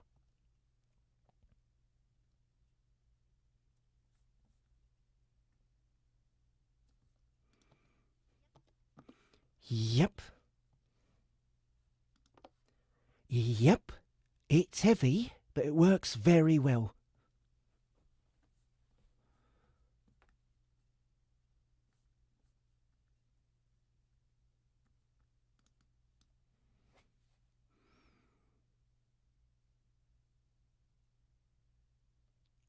What are you looking at? Sarah asks. Sarah asks a little uncomfortably as I circle around her. Huh? Oh, I wanted to get the complete picture of how you look with the armour on. It's cool as hell, and looks like it does the job well.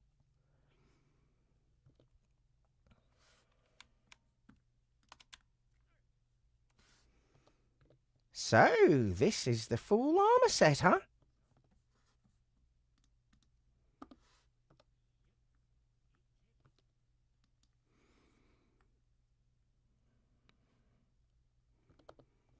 The fact it's already repaired after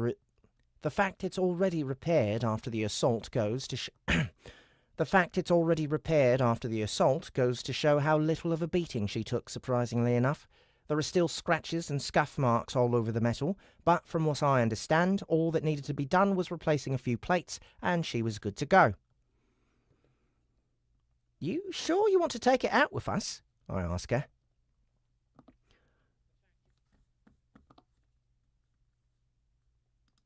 I really need to get used to fighting in it, so it makes sense to take it out. The extra weight makes a lot of movements more awkward, so I want to practice. Fair enough. We should see plenty of action, so you'll get your chances. I have a quick look around. All right then, I think we're all ready. Invidia, you can spit her out now.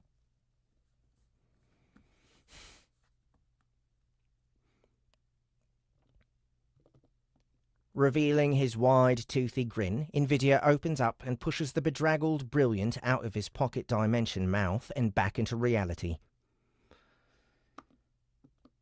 Is that really necessary? She complains as she shakes herself off like a soaked puppy and starts fastidiously cleaning her antennae. We both know how little you want to sit about while we wait for everything to get ready. If you aren't happy that we needed to do this, then examine your own attitudes, I tell her plainly. Now, we have one more evolution to achieve for you before we can stop power leveling, and it's time to go out there and get it. Have you made all the skill purchases and completed all the mutations that you could Have you made all the skill purchases and completed all the mutations that you could do? Yes, she says, and I get the impression she would roll her eyes if she could. Yes.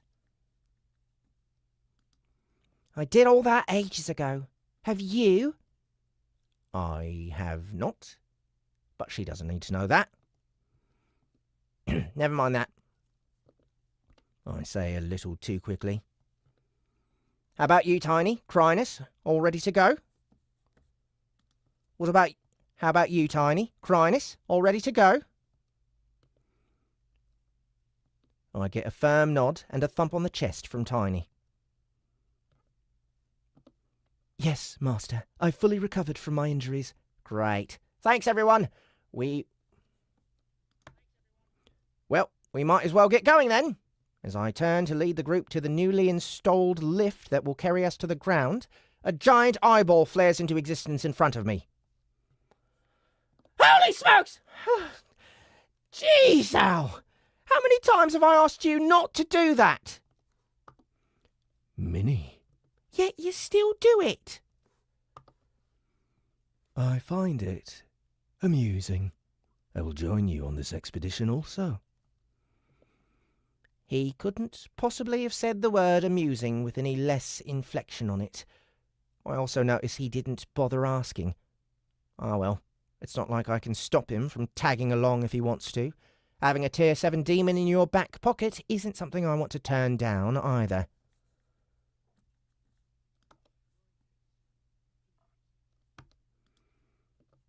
I find it amusing.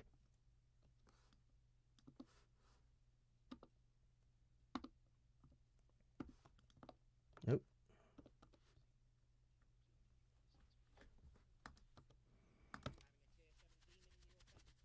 Having a Tier 7 demon in your back pocket isn't something I want to turn down either.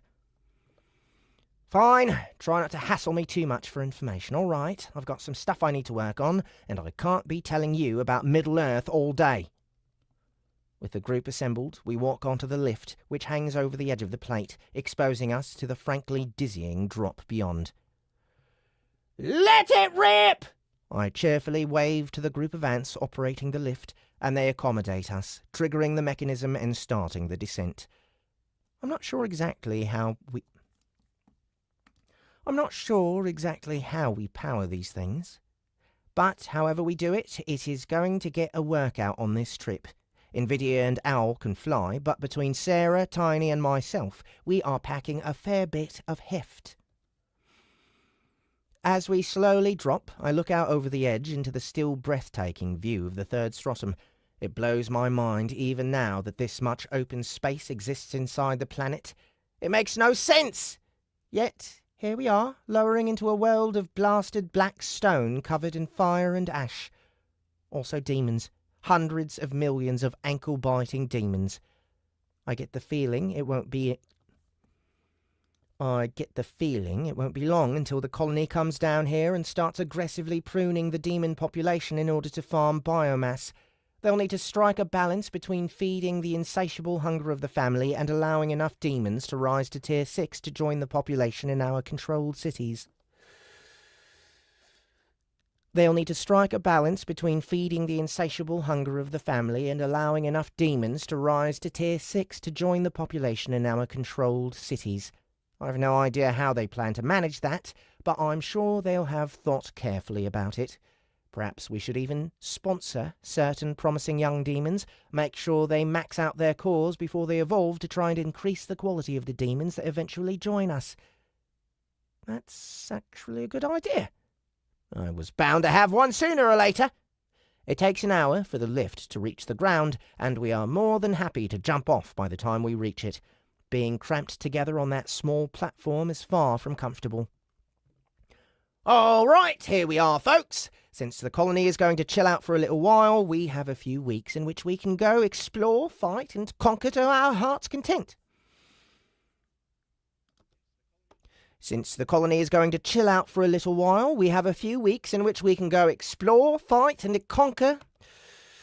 Since the colony is going to chill out for a little while, we have a few weeks in which we can go explore, fight, and conquer to our heart's content without worrying about anything crazy happening back here.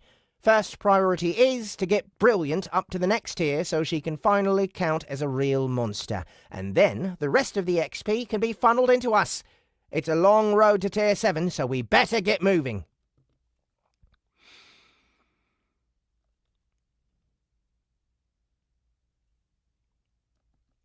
I haven't forgotten the warning that Grannon gave me, that I wouldn't really be safe in this stratum until I evolved once more. It'll be a long time before I manage it, but I'm determined to keep pushing until I'm strong enough to secure the future of my family. Tier 7 is only going to be the start of that journey. All right, we already did a ton of fighting in the tunnels to the west, so I think we want to head north and see how things go from there. We all happy with that? A few nods from the group around me. A few nods from the group around me is all the affirmation we need. A few nods from the group around me is all the affirmation we need. Nice. Let's get to it.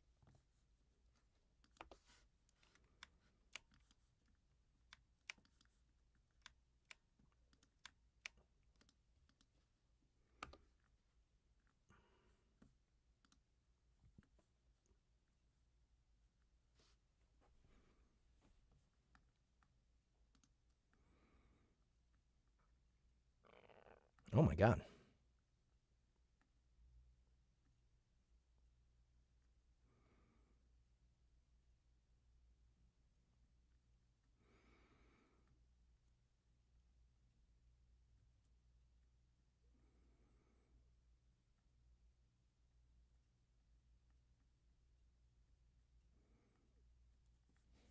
Time is it?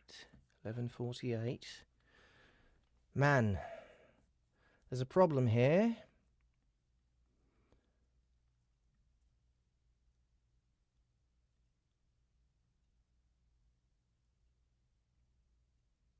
There's a whole thing of italics, which means it's somebody, you know, it's like a journal entry or whatever.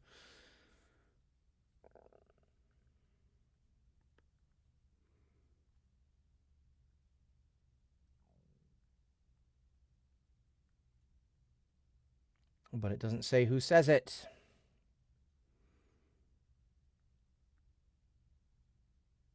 Okay.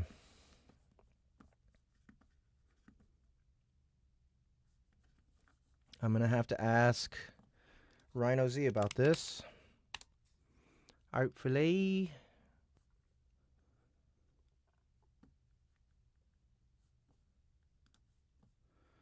He can answer me.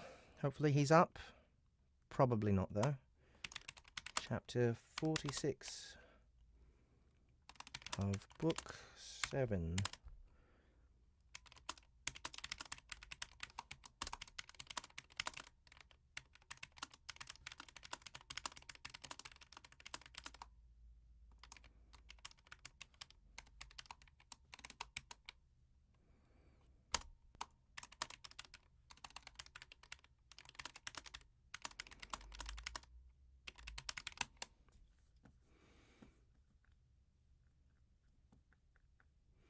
I'll just do it in my regular third-person narration for your guys' sake, or in case that's what should be done. Either way, whenever Rhino gets back to me, then I will know which track to put it in.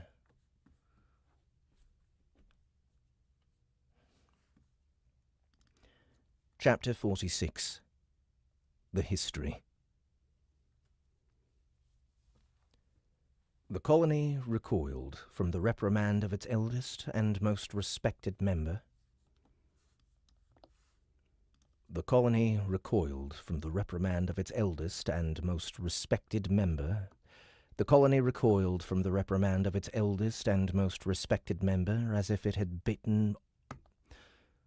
The colony recoiled from the reprimand of its eldest and most respected member as if it had been bitten on the antennae. It has not happened many times, the eldest directly criticizing the actions and decisions of the family, but each occurrence has resulted in great upheaval and a paradigm shift that changed the course of the colony forever.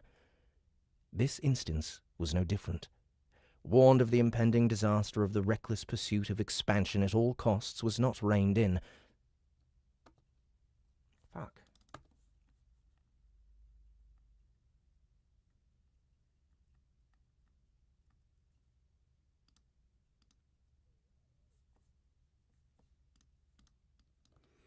Warned of the impending disaster if the reckless pursuit of expansion at all costs was not reined in, the council and the colony as a whole drew back and began to reflect. With the conquest of the demon city, Orpule, newly completed, there was a tremendous feeling of momentum amongst us. Amongst us! Okay, so this is definitely Historiant.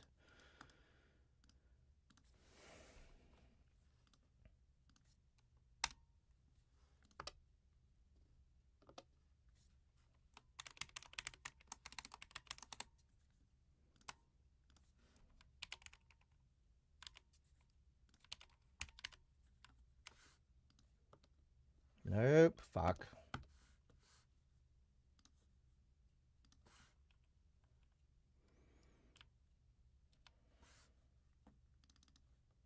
Alright, speed read time. With the conquest of the demon city, Orpule, newly completed, there was a tremendous feeling of momentum amongst us, one we felt could lead us deeper into the dungeon and catapult us into a large-scale invasion of the Third Stratum as a whole.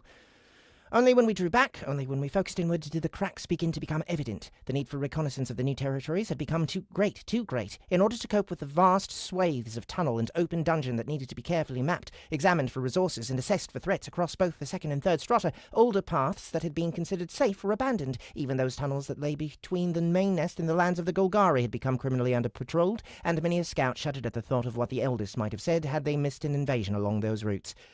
These irredeemable oversights were immediately corrected, and maintaining the watch of all approaches to the nests became the scouts' highest priority, as it should always have been. But the lapses did not end there. So large had been the need and demand for metalwork, construction expertise, and earth magic within the Third Stratum that progress on other projects had stalled or even regressed. The best forged materials produced by the carvers had been used to create the chains and lifts needed to utilize the lifts to move materials between the second and third strata, which had significantly delayed construction of the gates required to secure the newly constructed nests.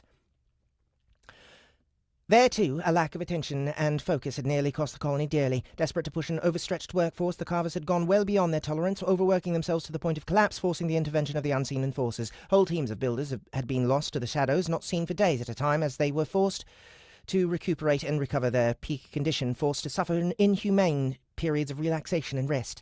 In this, the wisdom of the eldest was once again revealed. Nothing shamed the carvers and teams of construction ants more than poor craftsmanship, examples of which could be found everywhere in the latest work. As the colony withdrew and consolidated, the carvers rededicated themselves to the pursuit of perfection, tearing down everything they had built with the slightest deviation and constructing it from the ground up once more. Filled with righteous fire at having to correct their own mistakes, the standard they would seek to meet from that point on was established over this month. Likewise, the brood tenders were forced to regroup and reflect on their decisions. In the never-ending push to fight and expand the territory of the colony, they'd raised many grubs to become fine soldiers, scouts, and generals. The boundless hunger of the colony for workers to build and construct had encouraged them to evolve huge numbers of carvers. Critical for both of those endeavours, mages were also churned out of the ant academies in droves. Yet the other castes had become underrepresented. Healers were getting swamped under the workload. More and more injuries were left to recover on their own, with little but a scant helping of biomass to speed the process. The core shapers had been used to plug the gaps left by the lack of scouts and soldiers in the upper layers of the dungeon, but this caused them to draw their wide-ranging core-gathering expeditions, creating a shortfall in the colony's supply. Worst of all, the brood tenders found they themselves no longer had the capacity to support the demands of the colony. Having been so determined to meet the workloads of other castes, they selflessly overlooked themselves. A careful and meticulous review of all brood tender tasks took place over that month before a restructuring and reinforcement of the caste was established. Never again would they fail the young chargers who depended on them for care. There must always be capacity for the brood. This was paramount. All across the operations of the colony, these errors and lapses were uncovered and swiftly rectified. Like molten steel, the colony purified itself over and over again, hammering out the imperfections and doing whatever was necessary to ensure they would never repeat themselves. A feverish energy gripped each and every member as they realized how close to disaster they'd come, and the vast amount of work that was required to secure the future of the family without leaving any gaps for our enemies to exploit. This was the true wisdom of the eldest, the true lesson that lay hidden within the rebuke they delivered. An immense amount of work was required to expand the territory and power of the colony. It was true, but far more was needed to do so faultlessly, without leaving gaps that others could exploit. In seeking to push for ourselves and expand rapidly, moving to take on what we saw as the greater challenge, we had in fact been lazy and shirked the true labour, which could not be borne. Also, at this time, the colony completed its mapping of the Tier 4 evolutions, a subject of thousands of hours of careful research. The evolution lists had been poured through, each organ and possible mutation investigated to see what best suited the needs of the colony. For each caste, two main variations became the default evolutions, where more specialist evolutions were not required. The soldiers came in two main types, offense and defense. All soldiers were tough and strong, with thickened carapaces, reinforced mandibles, and extra muscle added to the head to power their jaws. Yet the defensive battles that the colony had fought demonstrated a need for a hardier breed of soldier. High toughness, regenerative plating, innate healing factor, magic-resistant carapace coating. These ants did all that they could as they continued to evolve to harden themselves against all blows. The offensive soldiers, whilst not sacrificing their survivability, focused on enhancing the penetrative power of their mandibles, such that even the armor of the Legion wouldn't be able to stand against them should they fight again. Thickened muscles, sharpened mandibles, extended jaws, friction-reducing mandible coating, acid-hardened edges, and strengthened legs. These ants were like the living sword of the colony, determined to cut through anything that stood in their way. The scouts split into two main variants, focusing on speed and long-range bombardment. Although both remained swift, the faster of the two specialized specialized and ranging from far from the nest, engaged in rapid response actions and using their streamlined profiles and hypermobile legs to reach truly absurd top speeds. Utilizing their chameleon carapace coatings, they are stealthy and capable of remaining undetected via even magical means. Devoting their attention to a hit-and-run style of combat, the other variant of scouts dedicated themselves to accruing damage over time, employing their highly developed and potent acid alongside their pressurized firing organs to achieve stunning accuracy over long distances. Though larger than their brethren, these ants need never draw close to their enemies, spying and firing on them from great distances.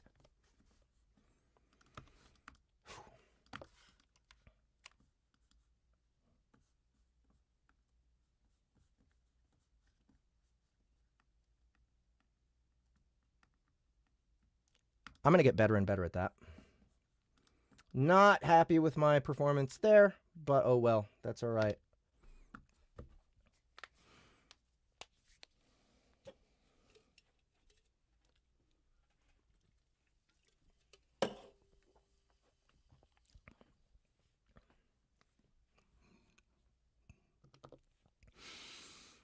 Chapter 47. Finger Pistols. Isn't it incredible how quickly time flies when you're having fun with your friends? Isn't it incredible how quickly time flies when you're having fun with your friends? Isn't it incredible how quickly time flies when you're having fun with your friends? It seems like only yesterday that we set out from Orpule to scour these new hunting grounds for delicious, delicious prey. By the by, I don't want to give the impression that demons are tasty. They certainly aren't. Their hides are tough as steel, and, like everything else I've been forced to eat since I spawned in the dungeon, they have a truly disgusting flavour. I'm starting to forget what good-tasting food is even like. Perhaps there never was something such as tasty. Perhaps that was just a lie I've carried over from my previous life. Certainly doesn't seem likely that I'm going to find a monster that is anything other than disgusting to consume. No, the taste isn't good. But the biomass points sure are. Even if we're hunting monsters... Even if we're hunting monsters of a lower level of evolution than ourselves, with the stomach mutations that we have, the penalties are as reduced as they can be.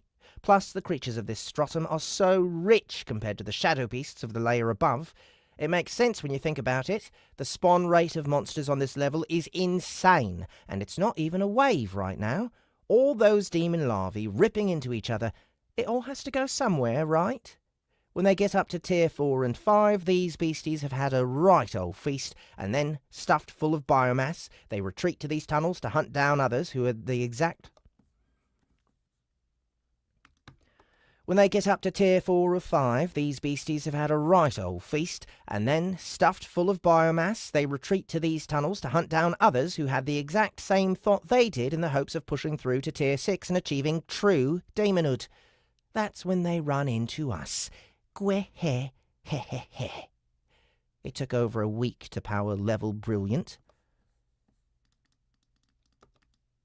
It took over a week to power level Brilliant all the way to level 40, and by the end she was able to genuinely use... It took over a week to power level Brilliant all the way to level 40, and by the end she was able to be genuinely useful to the process. Her offensive output is still questionable, but her ability to shape magic continues to develop at breakneck speed. Once she unlocked light and shadow magic, she continued to play around with them as much as she possibly could, to the point it's frequently annoying. Several times I've had to dispense some thwack justice when I was suddenly blinded by a light show blasting out of her antennae. It was often so bad, the little ant appeared to have a disco ball flashing atop her head, beaming rays of light out in all directions. If there was a positive to the process, it would be that it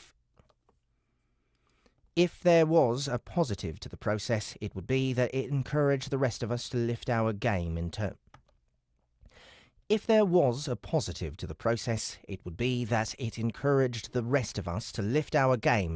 of practicing our magic skills. I've been grinding obsessively all week, far more than I usually do, with Chrysalis and Nvidia following the trend. Even Tiny has gotten involved. As we've hunted and fought, I've frequently seen the big ape pointing his fingers and zapping sparks of lightning all over the place.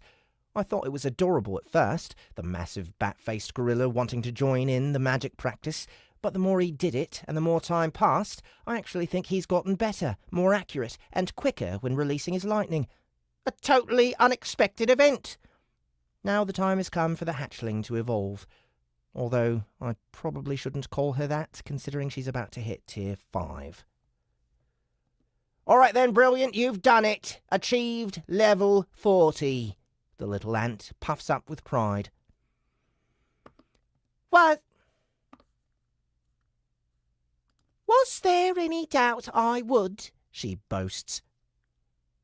Thwack! With all of us helping you get experience from monsters who would rip you up and tear you apart with one hand clawed With all of us helping you get experience from monsters who would rip you up and tear you apart with one hand claw tied behind their back? No, there wasn't any doubt. You might have just started to make yourself useful in this hunt, but once you've hit Tier 5, you'll be a far more valuable contributor. Ouch!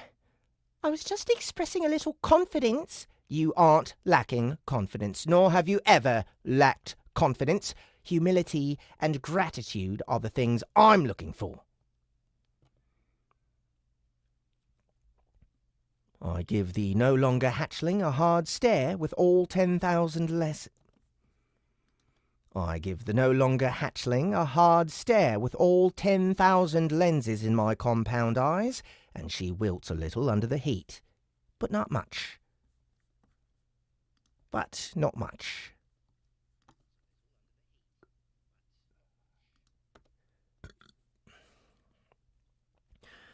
She might have no achievements under her carapace at this point, but Brilliant is certain they will come with time. Is this some sort of inbuilt attitude that all champions get in order to push them to leadership roles? Vibrant was never this overly arrogant, but then again, she never had a shred of doubt about herself either. Vibrant was never this overly arrogant, but then again, she never had a shred of doubt about herself either. Now that I think about it, pretty much none of my siblings have ever expressed much in the way of doubt. Perhaps this lack of questioning can be attributed to the nature of monsters? No idea. I'm not usually the reflective type myself. All right then, you know the drill. We've maxed out your core and tossed in a rare core to boot. Mutations are maxed. Make sure you go through all of the possibilities with us.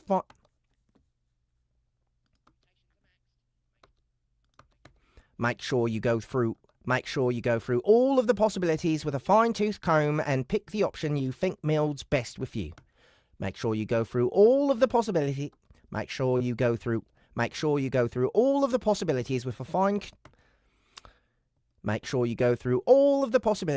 fine-tooth comb and pick the option you think melds best with you.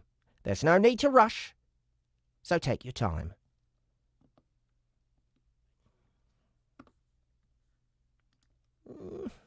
I'm going to have to go into the mouth, aren't I? Absolutely. You want to just hang out here in the open while you evolve? That's madness. With a tired sigh, the little ant climbs into Invidia's mouth and promptly vanishes from this dimension in order to evolve. Make sure you spit her out if she gets too big, Invidia, I warned the demon. We don't want any accidents. I knows. No worries. That's precious cargo right there. The second champion born to the colony since it was created. We've only seen a glimpse of what she's capable of so far, and I suspect there are great things in store for Brilliant in the not-so-distant future.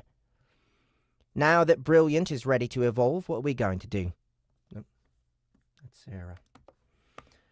Now that Brilliant is ready to evolve, what are we going to do? Sarah asks. Is it time to head back, or are we going to keep hunting? Keep hunting, I declare. Now that the little pest isn't going to soak up so much of the experience, it's time for us to get our rightful share. The other thing I want to do is head deeper into the tunnels and see if I can get a gander of the next level down. Oh, that would be interesting. I've never heard how many levels there are to the third stratum.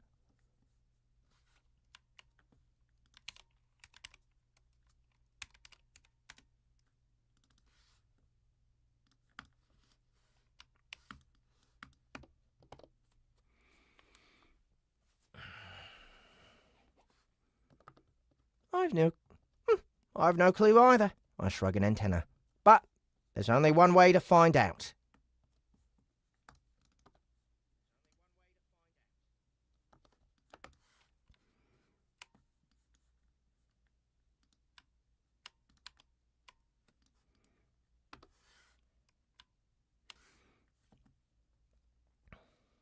More speed reading. Chapter 48. A Whole New World. Hello, dear readers, Tolly here, once again reporting on my ongoing adventures in the lands of the colony. The town of Renewal and the surrounding farmlands were a picturesque and inspiring sight that told a tale of the strength of the living spirit. People who had risen up and rebuilt their lives after a devastating disaster at the hands of monsters with the help of all things, monsters. Getting to know these people and listening to their stories was a powerful experience that went a long way to diminishing my fear of the ants, which was likely why I felt compelled to make my request when I was already deep within the grand nest known as Ant Home. You want to meet the Queen? Amelia blinked. If at all possible, I smiled politely as my two guards emitted an intense "oh no, not again" aura. A look of amused confusion flickered across my guide's face as she considered my request. I'm not sure you'll be allowed. I don't think anyone has asked to do that. Ever. You understand that we need to go deeper into the dungeon to do as you ask. The queens don't live this high up. I assure you, I am no stranger to the dungeon. I gave the poor girl a pat on the shoulder. And if I might be pardoned for a moment, did you say queens? There is more than one? Oh yes, there are hundreds of queens, possibly thousands. The colony is very protective of them and don't like to talk about them extensively. You'll need to give me a moment and I'll find someone who we can ask. Amelia walked off a short distance to communicate with a few ants, whilst I waited with a wonderful feeling of excitement and trepidation coiling in my belly. There really is no better way than plunging headfirst into the danger to help one feel young. I recommend it to all my readers, in moderation obviously. A few minutes later, Amelia returned with a rather large ant, nearly as tall as I was, by her side. I felt the creature reach out to my mind, and I allowed the contact. A chance to speak with the ants directly. How invigorating. You wish to see a queen? The touch of the monster's mind was alien, almost cold in the lack of strong emotion. On the other hand, I could feel how calm and efficient she was, a creature of logic and reason. It's so reassuring. Yes, please, I asked. Never forget your manners, readers. I would consider it a great honour to lay eyes on the Queen. The Queen, she repeated back to me, and I realised there was a distinct difference in the way we use those words. It will not be possible to see the Queen. She is very deep right now, but I believe we can facilitate a visit to the Queens who are staying below us. I will warn you that you will be guarded very closely during this visit. Are you still willing to go? What a thrill. I am, I nodded, and I am sincerely grateful for the opportunity. Amelia smiled widely when we concluded our discussion and clapped her hands together in excitement. Fuck! I haven't seen a queen in over a year, she beamed. What a wonderful day! My two guards looked positively ill. Excerpt from Volume 8 of Travelling Tolly in the Lands of the Colony, published in the monthly Pangera Gazette.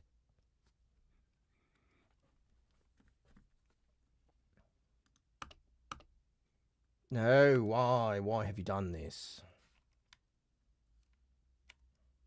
Oh, that was weird. Okay.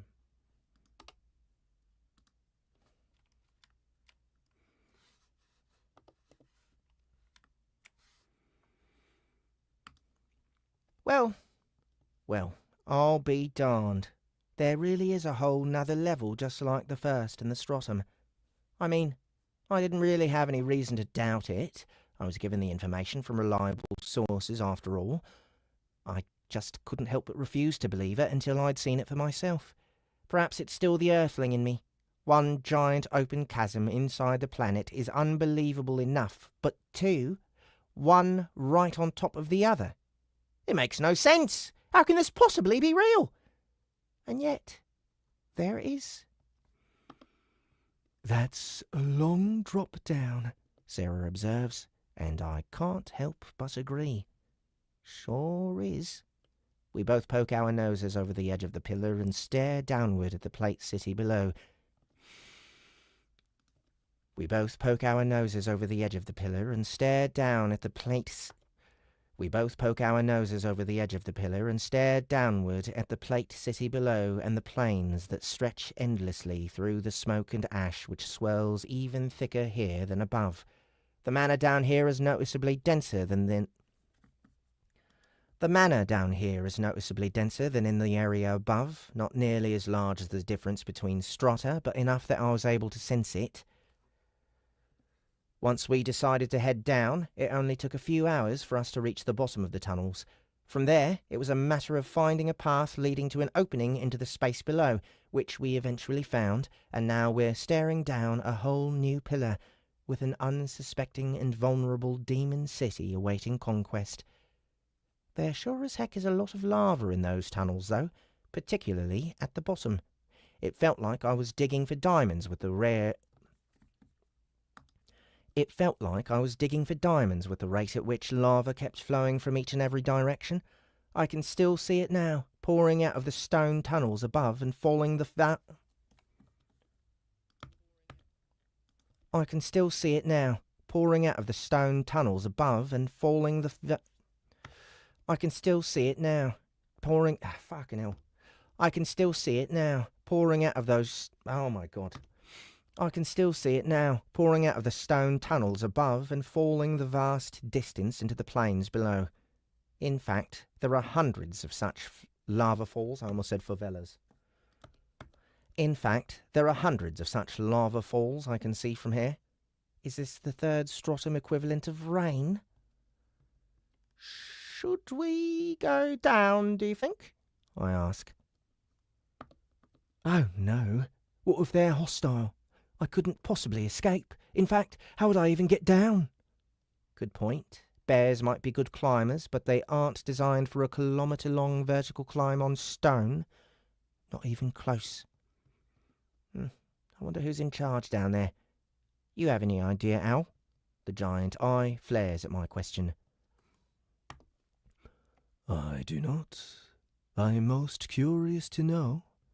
Why don't you head down and take a look about? You can scratch your itch and then come up and tell us. I'll even trade some information without being a pain about it.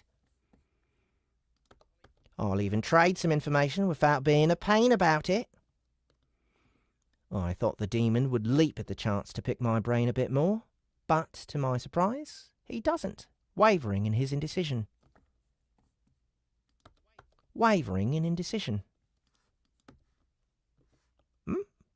Something wrong?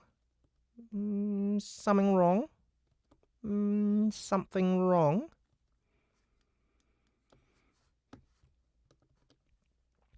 I ask him. It may be dangerous for me in this city. I've passed through it before, and my reception was unpleasant. I'm reluctant to return. I stare down at the city below for a little longer before I shrug. Well, if we can't find out now, it isn't a big deal. It's not as if they're going to launch an assault on the layer above or anything. We can go back into the tunnels and keep hunting until the hatchling, Brilliant, is done evolving. I've been getting some decent levels and I'm keen to keep that wagon rolling. The big bear nods. Me too. I think I might actually reach tier 7. I never thought it would be possible in the past. Hopefully, we can still last in the second stratum once we manage it. To be honest, I almost prefer the cold to this incessant heat.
Chapter 49.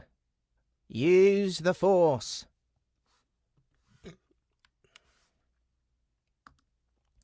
Gah! Another ghast! Whose turn is it? It's mine, Sarah replied, grumpily. I'm willing to give it away, though.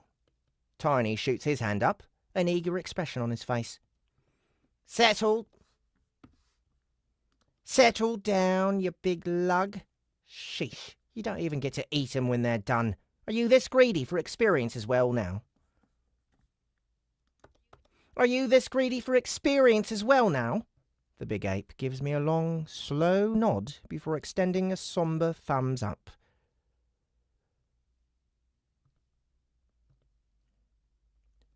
When it comes to hoarding things for myself, I'm always greedy.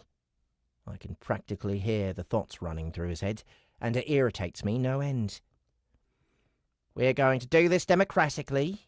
I'm not handing you any more freebies just because I'm feeling lazy. I would like the chance to hunt it, Master. Cryness? Got the hunger for levels, I see. Good! How about that, Tiny? Already another contender in the ring. He looks down at the black patch on my carapace, the pain of betrayal shining in his eyes. Get over it, you drummer queen. Visible confusion ripples across his face. No, I'm not explaining it. I turn to Sarah. Are you sure you want to give this up? They reward a good chunk of experience, you know. The big Asura bear shudders, a comical sight to say the least. No, it's fine. They're just so creepy. I'm happy to give up on it. All right then. Invidia, are you in on this? Goodness, the look he's giving me right now. Okay, I thought I should be polite and ask rather than just assume. You know what? Fine. Next time we'll just put you straight in the drawer. No need to glare at me like that. I mean, I know he's an envy demon, but I felt it'd be rude to just throw his name in the hat without bothering to ask. Seriously, the look he gave me, though. Ouch. I'm also going in on this one, so that means all 5 of us are in. Don't grimace like that, Tiny. Did you think I was going to sit them all out? Don't grimace like that, Tiny. Did you think I was going to sit them all out? You all know the drill. Get ready. 3, 2, 1. You all know the drill. Get ready. 3, 2, 1.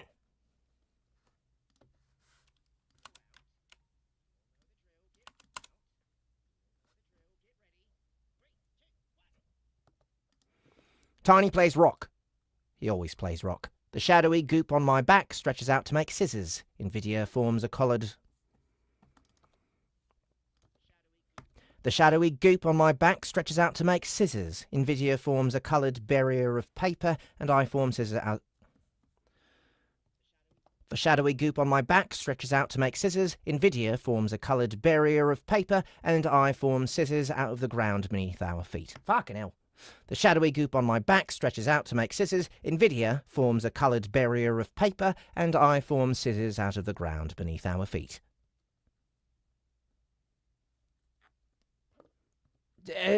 So who wins in this situation? I can't remember.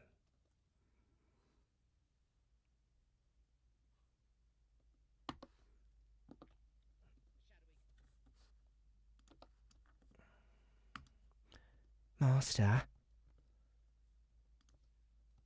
Maybe we do best 2 out of 3? After a few more rounds, we determine that I'm the winner.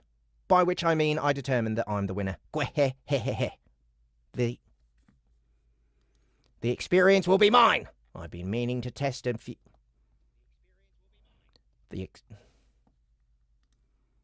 I've been meaning to test a few new things anyway. I've been diligently practicing my force magic over the last week, and now I think it's ranked up to the point where I can do some real damage with it.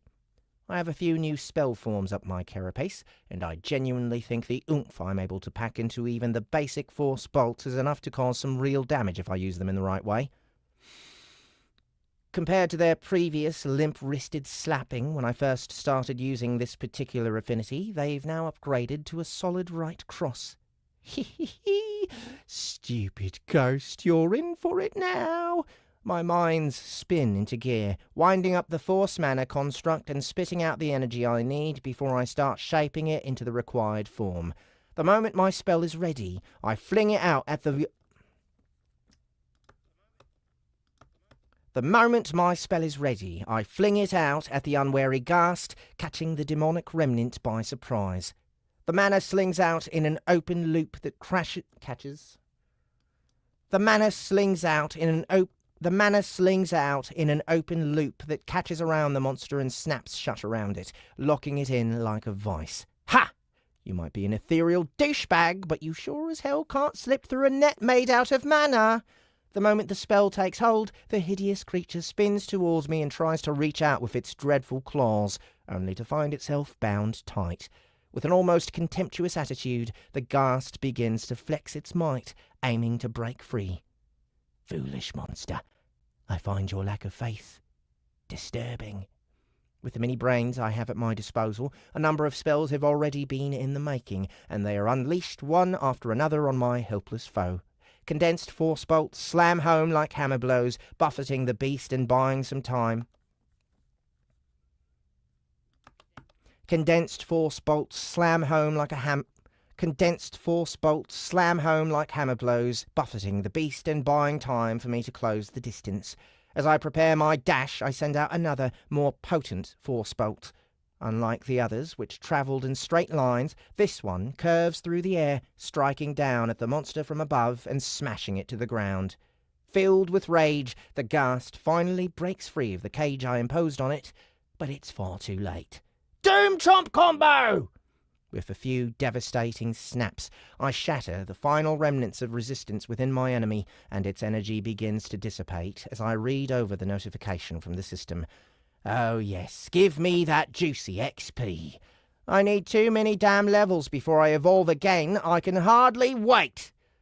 Man, it hasn't even been that long since I reached Tier 6, and already I'm yearning for Tier 7. Evolving is addictive as hell. I'm so caught up in the moment of my victory, of thinking of the future and the short and sharp battle that I just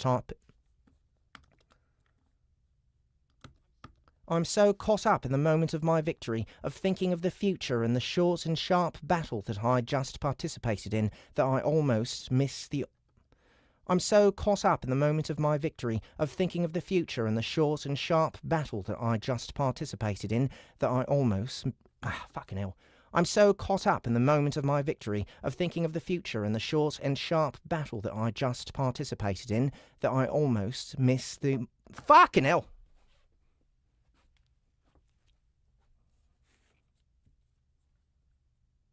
It is called Ableton Live, and actually recording into different tracks is not something exclusive to this program. I'm so caught up in the moment of my victory, of thinking of the future and the short and sharp battle that I just participated in. I'm so caught up in the moment of my victory, of thinking of the future and the short and sharp battle that I just participated in, that I almost miss the tiny thread of thought that wriggled through the air, seeking out one particular member of our group. So faint, less than a whisper, practically just a breath, but even so, it manages to barely snag my attention. If I hadn't been practicing my mental skills so thoroughly, then it may have slipped past entirely. Insidious and careful, the thread of mind magic drifts through the air as I try to focus on it, to grasp it with my mind. But it's so quiet I can barely sense it, and it moves like a leaf on the wind, drifting here and there on an unseen current until, finally, it connects to the giant bear, patting Tiny on the back as she It connects to the giant bear, patting Tiny on the back as she comforts him for missing out on the fight. The moment it touches her, she stiffens and sits up straight. Sarah, it whispers. Jim! She gasps. And then I'm there. Brood killer! I roar as my minds descend on that thread like a pack of wolves, herding it from all sides until I can strangle it in a vice grip. Traitor! Your flesh will feed 1,000 grubs for what you've done, worm! You hear me? Do you think the colony will ever forgive? You can't slither away from us forever! I can try.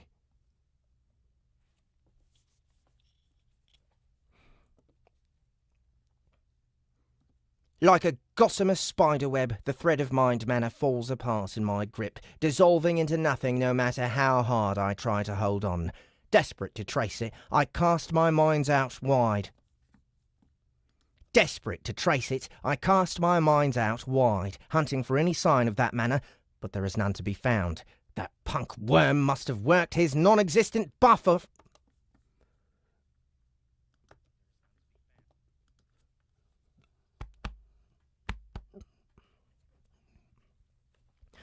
That punk worm must have worked his non-existent butt off to achieve this level of skill with mind bridges. It's the only way he could hope to connect to Sarah again without the colony latching onto his location.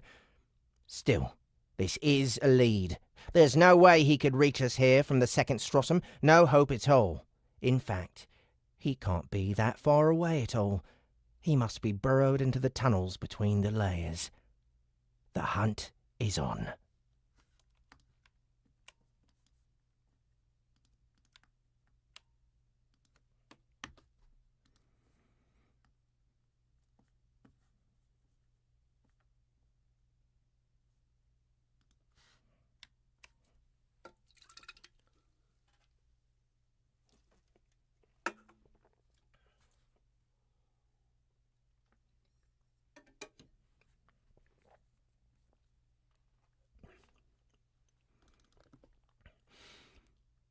Chapter 50. Get that worm.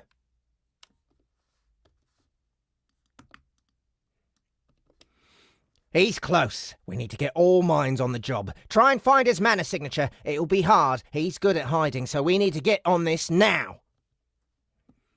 Anthony? Sarah's mind hesitantly reaches out to mine. Later! I tell her brusquely. I can hear what you have to say later. The colony won't be dissuaded on this, not after what he did. I switch my mind directly to my allies. Chrysalis, reach out through the shadows. Cover as much ground as you can. I reach back and pat her with one antenna. This will be a huge strain on you, so be careful. It's important, but not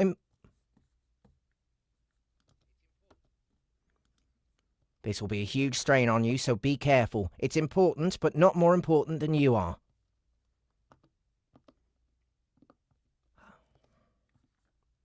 I understand, Master. Al, I need you to help track down this worm. I do not understand. Confusion. What is a worm? It's a type of creature that's long and burrows through the ground. It's a type of creature that's long and burrows through the ground. Just try and find the damn traitor, please. I will try. As I've been talking, all of my minds have already bent themselves to the task of tracing the mana that Jim wove. As I've been talking, all of my minds have already bent themselves to the task of tracing the mana that Jim wove. As I've been talking, all of my minds have already bent themselves to the task of tracing the mana that Jim wove with such cunning. I refuse to believe he's so good that he can hide all evidence of his weaving. Where? Aha! A sniff. This way! I roar over the mind bridge to my team, and we rush northwards. Chrysalis, let's go! The blob of pure shadow has already vanished into the darkness, her body totally hidden from sight, so I make sure to call... The blob of pure shadow has already vanished into the darkness, her body totally hidden from sight, so I make sure to call to her. The blob of pure shadow has already vanished into the darkness, her body totally hidden from sight, so I make sure to call to her before I dash like a terrier on the trail. He covered his tracks as carefully as only a true coward can, but he can't compete with my mind power. Once I put Invidia and Owl on this case... Once I put Invidia and Owl on the case, our grip on his trail becomes even tighter. Unfortunately, he's just moving too damn quick. Since when was that damn worm so nimble? I rant as we rush through the tunnels, brushing past numerous demons who we simply knock to the side, unwilling to waste time fighting them. A quick right hook from Tiny and a dash is usually enough to put them in our rear view. I believe he is travelling down a pre-dug tunnel, Master. I can sense it ahead of us. Makes sense. Most likely the one he used to reach us in the first place. Any chance we can use it for ourselves? I believe it's collapsing behind him. Damn it! Because of course it is. The only thing this idiot is good for is betrayal and running away. But we have the scent, and I sure as hell am not going to let him off that easy. Run like the wind, Anthony! 1,000 thoughts try to intrude on my mind as we run. I spent time with Jim. He helped me escape from the Golgari. He's been Sarah's friend for decades. But none of these things matter. They count for nothing anymore. To push those impulses away, I sink myself deep into meditation, letting my emotions run cold. I can't afford to get distracted when the trail was this faint and hard to follow. Chrysalis, do you have anything?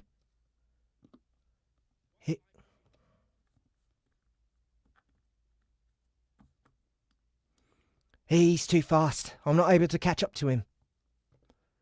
Don't push yourself too hard. As long as he doesn't get too far ahead, we can follow the trail no matter where it leads. The worm must have purchased an organ or skill that helps him hide his mana. I know he's not that far away, but I can't grab hold of his core despite the fact I should be able to sense it at my level of mana sensing. Dude, this is so dumb. I hate how Amazon randomly opens windows on me.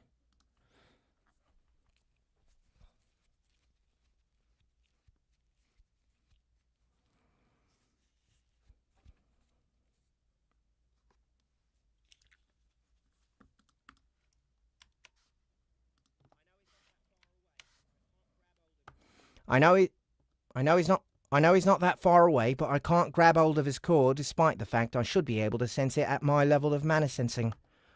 I know he's not that far away, but I can't grab hold of his core despite the fact I should be able to sense it at my level of mana sensing. I've a dozen minds sweeping ahead, hunting for every little skerrick of energy that leaks beyond the fleeing coward's control, and it's barely enough to keep track of him. It shouldn't be all that surprising, considering he's a worm, but he's one slippery character. Wait! I shout as I sense something change. I screech to a halt as I cast my senses about, trying to determine what's happened. My sense of Jim is fading, but not in the way it was previously. The direction has changed. He's going up! He might be going to breach the surface! The surface? Chrysalis asks, confused. Onto the plains! I think he might be leaving the tunnels. Quick! We need to climb! With his prepared passage speeding him on his way, it takes far less time for the worm to wriggle his way up than it does for us. As we run and climb our way out of the tunnels, our hold on the trail grows ever more faint. By the time we reach the plains, I can barely sense him at all. Only Invidia and Owl are doing any better. Oh, fuck.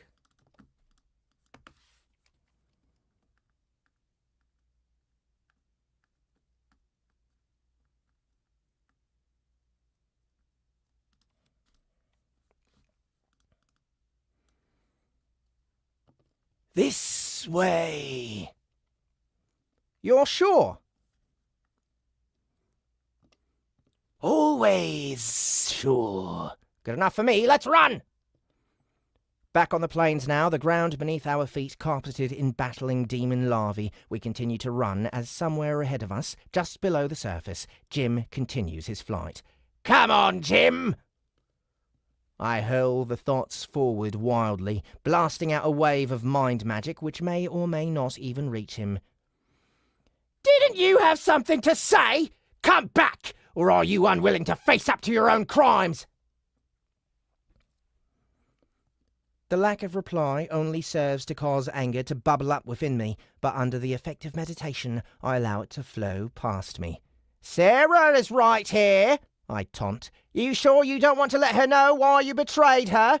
Did you know she almost died because of you? Why don't you come on back and apologise? My mandibles will welcome you. Anthony!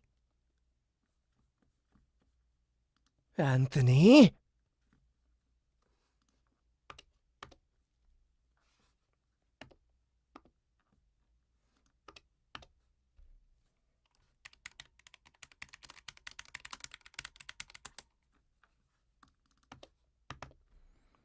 Sarah growls at me with her mind, and I turn my head a little to stare at her. Sorry, I mumble. Whether he heard me or not, Jim sends nothing back as he continues to increase the gap between us. As the long minutes of running continue to tick by, we begin to see what might be his destination. Far ahead, a pillar gradually becomes clear through...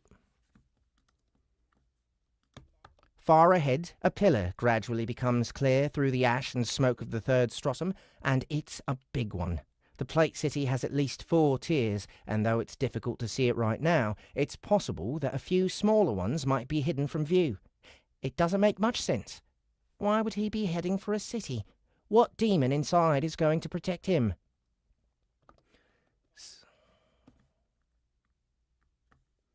Something comes. Fucking hell.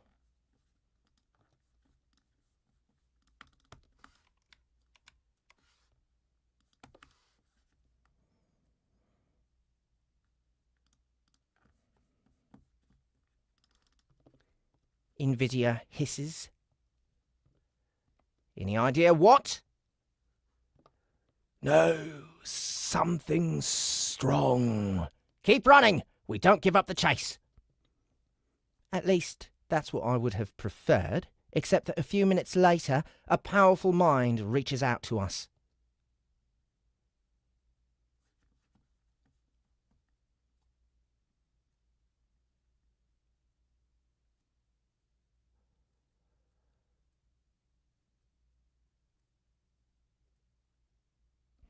Carmodo, all right.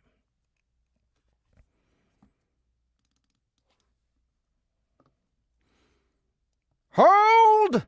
It bellows arrogantly. Do not trespass into the lands of your betters! There's something about the touch of his mind that rubs me the wrong way. I feel as if it's tickling my memory, but I just can't put my claw on it. A sense of trepidation rises in me. Slow down a second, I tell the others as I race out ahead. Identify yourself! I fling the demand out wide. Insolent youth, I will do so once you have extended the courtesy. Insolent youth, I will do so once you have extended the courtesy. Master, the trail is fading towards the city. A moment before I decide to throw caution to the wind and commit to the chase once more, an unwelcome sight rises up from the plains and stalks atop a high peak not 100 meters away. Bejeweled, decked with bright, shimmering cloth, and accompanied by 2 humanoid figures in robes that ride upon its back, the creature looks like nothing so much as a large lizard. Carmodo. Just perfect.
Chapter 51.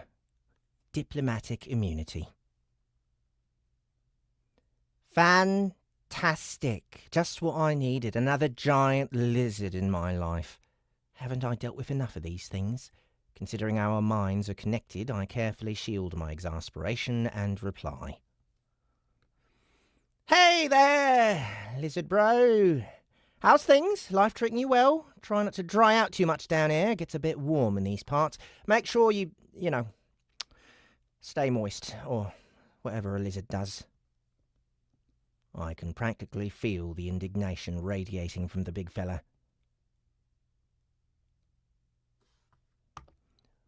I'm Carmodo.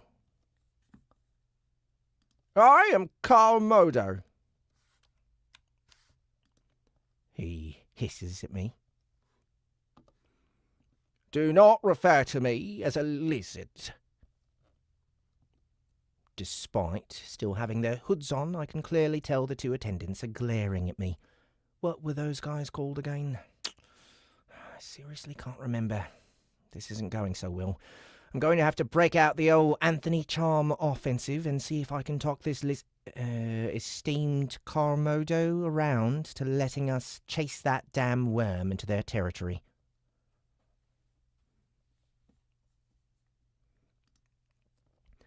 Naturally, I'm more than a little tempted to just bust through and go running after Jim, regardless of what this puffed-up gecko has to say, but I'm wary of creating another international incident that the colony will no doubt have to clean up for me. Making enormous messes and depending on my siblings to deal with it is a habit I'm quite keen to break.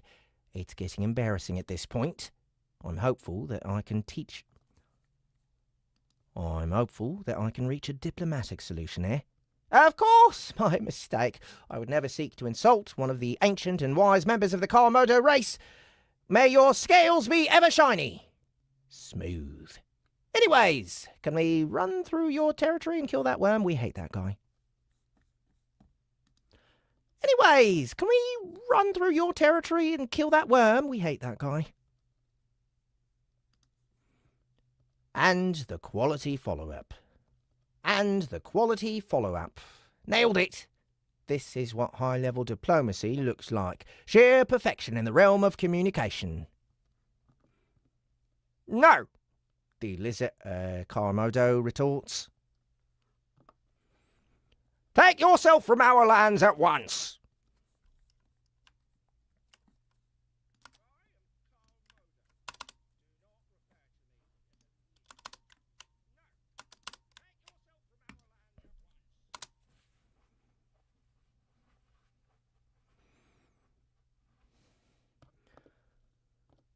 What? I'm genuinely shocked, but no matter. I still have one further trick up my sleeve. Please? I ask. He's being swayed, I can tell. No? See? He sounded much less certain of himself this time round. The negotiation is clearly tilting in my favour. He's like pussy in my claws. We have no intention of acting against the interests of the wonderful Carmodo or your slave helper people dudes. Setsalar!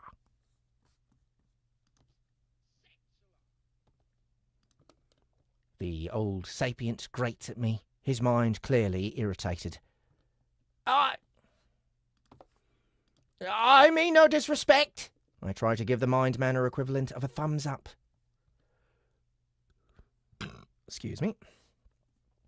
I simply mean to state that we have no intention of bringing any harm to you or your people. We simply wish to pursue our enemy and bring him to justice. That worm is responsible for the deaths of many of my kind, and my people would consider it a great service should you allow us this boon.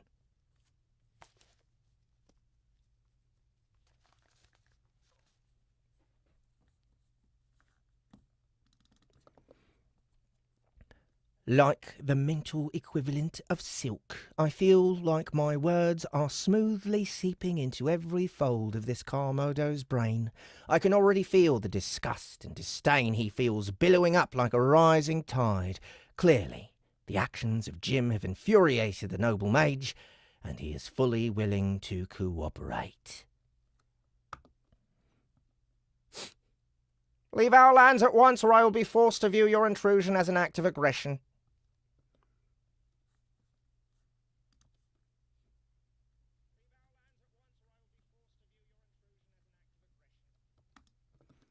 The lizard says coldly.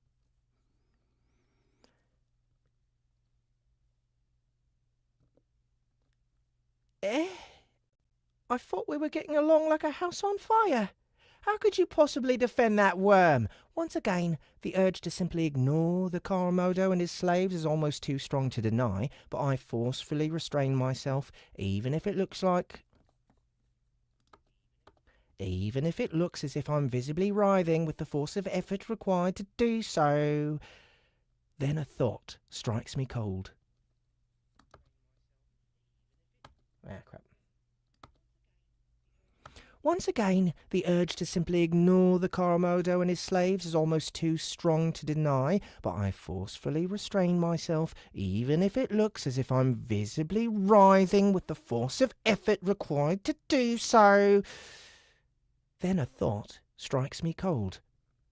Are you protecting the worm? I ask. Immediately I feel the Karamodo and his two servants grasping hold of the manna in the air and preparing to weave it into spells, which causes Owl and Invidia to begin doing the same thing, and all of a sudden the tension has skyrocketed through the roof. Except for with Tiny, he has no idea what's going on. Then Invidia pauses and his mouth appears, opening wide before his tongue pushes a still comatose Brilliant out onto the stone ground of the plains. She has grown too large for me to contain. I can hold her no longer. He sounds genuinely regretful about that, probably because he had to let go of something, an act that isn't really in his nature. Chrynus! I snap out an order. Protect Brilliant! Tiny! Grab hold of her and start running! We're getting out of here!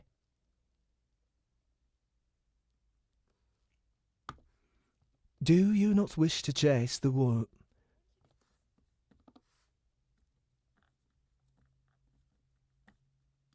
Do you not wish to chase the worm creature? I sense it still. Owl asks me. No, Brilliant is more important, and we don't want to start a fight we can't finish. I'm not going to pull the family down just to get revenge on that piece of garbage. I try to shield Sarah from my sending so she doesn't have to feel the anger in my thoughts, but I've little doubt that she brushed against them anyway. The giant bear's eyes are quite sad beneath her helmet, and she looks into the distance where Jim fled. Oh! All right, chill, we're leaving! I holler at the angsty iguana, and just like that we turn and flee, Tiny bounding over to scoop up the prone Brilliant, and bam, we are out of there. After a few seconds, I feel the three figures behind us start to release their grip on the ambient manor, and only then do I relax. I can still see the pillar behind us, the giant city fading into the distance as we move away from it. We need to learn the name of this city, I tell Owl.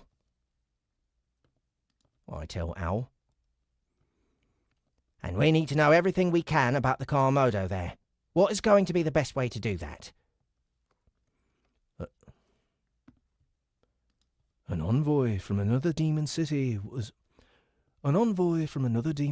is almost never refused.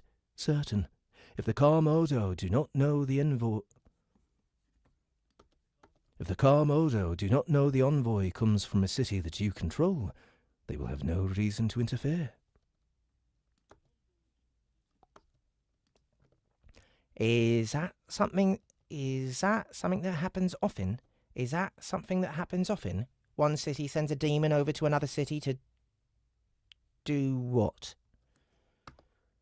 Negotiate, often for formal war, though long-distance mind bridges are also commonly used for such talks. Exchange gifts. Travel. Wait, travel? Are you telling me that some demons are out there on tour? I can almost feel the mental shrug.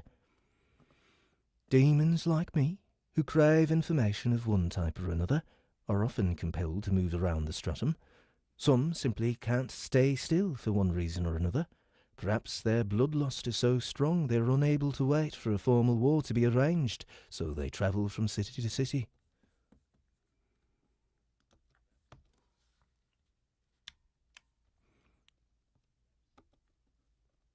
Perhaps their bloodlust is so strong they are unable to wait for formal... Perhaps their bloodlust is so strong they are unable to wait for a formal war to be arranged, so they travel from city to city, seeking conflict and battle. Others, such as Gruckus, may travel to feast on different monsters and biomass that can be found in different places. It is common.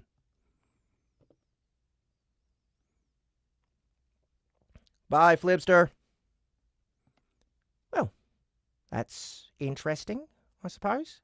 I look down on Brilliant. Held in the crook of Tiny's massive arm. She's still clearly in the process...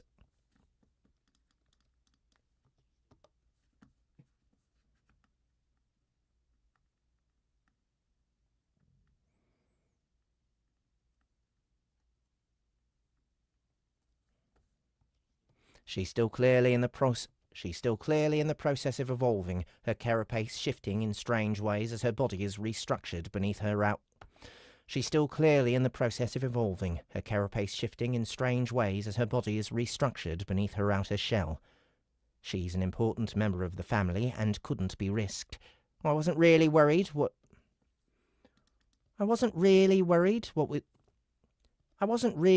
that we would be in danger from the Kormodo and his servants, but the possibility that she might be harmed was enough to call the retreat, even more than not wanting to start a conflict. Even so, if we find out they're sheltering the traitorous invertebrate...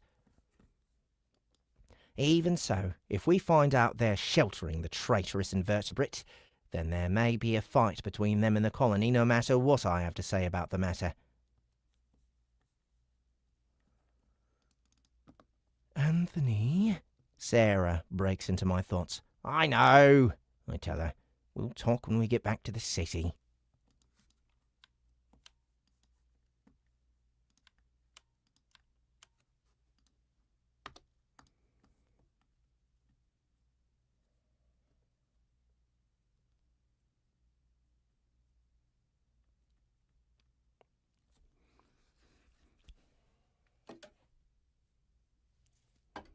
I'll be right back. I need to refill my water glass.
Okay.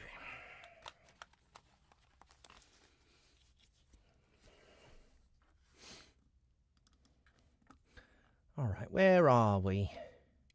Page 175, chapter 52.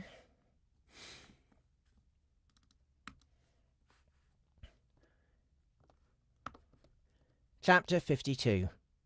Little Talks.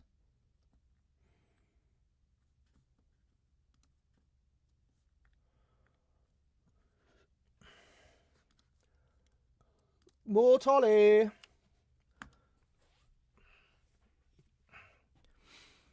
There's just something so thrilling about delving deep into the dungeon, my dear readers. I can scarcely describe it. The growing sense of unease and foreboding as the manor thickens in the air around you and the tunnel walls close in. Who knows what monster might be around the next corner, what mystery the dungeon will throw at you next? Even if an old duck like me no longer has much to fear in the first stratum, I still get a slither of energy rushing through my aged bones, except that under the protection of the colony I experienced the most boring dungeon exploration of my life. The creatures had tamed the dungeon to a ludicrous degree, carving smooth, elegant walkways and passages, wonderfully constructed staircases with soft, firm padding on the stone to make the passage of all humans as convenient and comfortable as possible. What struck me as ridiculous was that the ants themselves didn't even use these passages. They had vertical tunnels that they could traverse as easily as you or I could walk a flat road.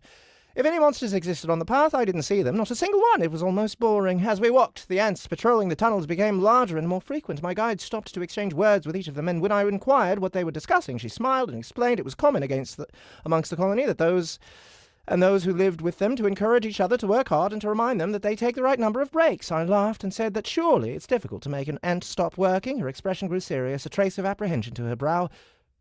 Not really, she said softly. Excerpt from Volume 9 of Travelling Tolly in the Lands of the Colony, published in the monthly Pangea Gazette.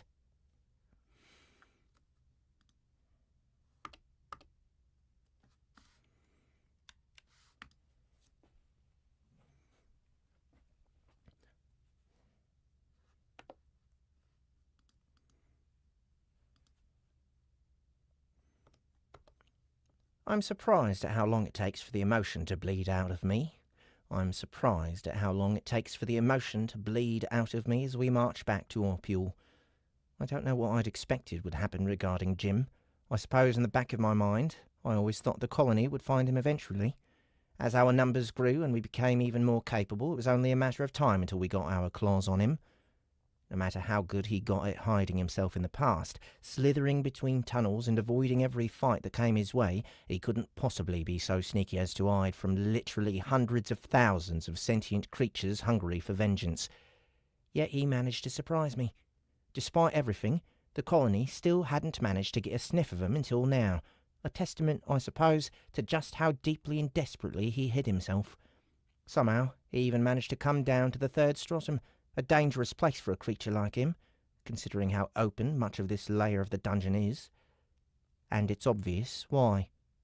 I glance across at the massive armoured bear marching along to the side of me. His strange attachment to Sarah was what caused him to His strange attachment to Sarah was what caused him to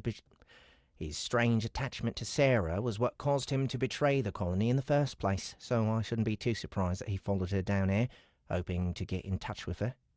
I don't know how he spotted us as we roamed away from the colony, but he clearly saw his chance and decided to risk reaching out to her. An idiotic thing to do, but I suppose it goes to show the depth of his obsession. When we finally arrive back at the city, we take the elevator up in silence as each of us ponders over the events that have just transpired. Damn it. When we finally arrive back at the city, we take the elevator up in silence as each of us ponders over the... Fucking hell. When we finally arrive back at the city, we take the elevator up in silence as each of us ponders over the events that have just transpired. My friends don't disturb me, perhaps sensing the depth of my disquiet. I keep a watchful mind construct on Brilliant at all times, monitoring the changes that ripple through her I keep a watchful mind construct on Brilliant at all times, monitoring the changes that ripple through her I keep a watchful mind construct on Brilliant at all times, monitoring the changes that ripple through her now larger form and waiting to see if she is ready to awaken. But she's still comatose when the elevator returns to the plate. Take her somewhere safe and quiet. Take her somewhere safe and quiet, I instruct Tiny and Crinus, and then watch over her. Make sure there's food available when she wakes up, and reach out to me before she goes anywhere. I want to check in on her before she starts running wild about the place. Yes, Master.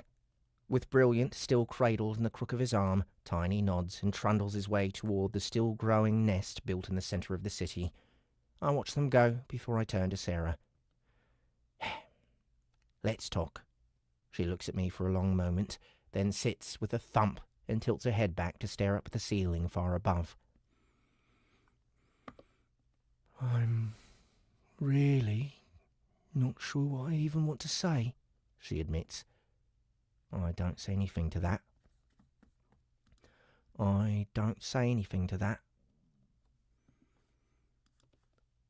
Jim was a companion to me for years. Years, Anthony. I trusted him. He was my friend. I can't just turn around and... I know what he did was terrible. I'm just... As she trails away, I can't help but sigh.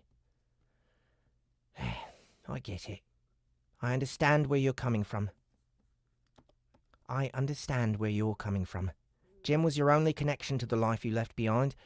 The only person who really understood what it was like to be...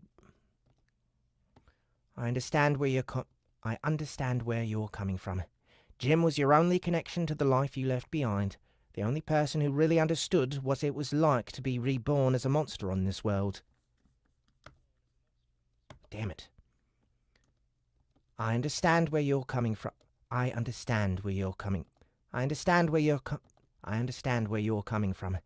Jim was your only connection to the life you left behind.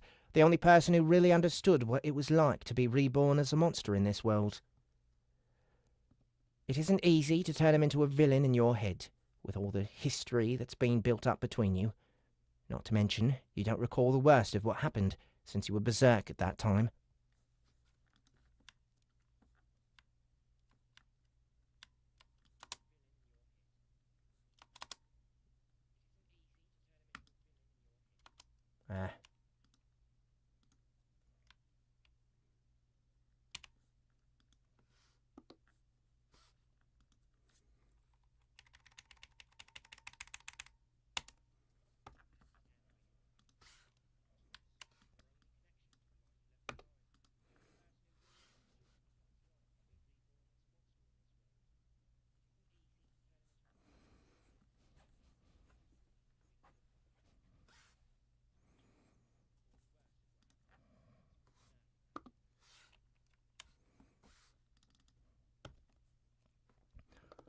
I wander over to the bear and give her a pat on the back with one leg.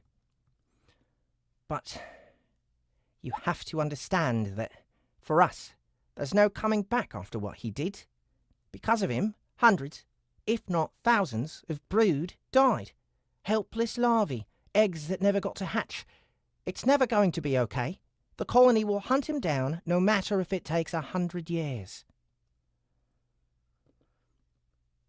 I let that statement hang in the air. That's going to be hard for you. I totally get that. If you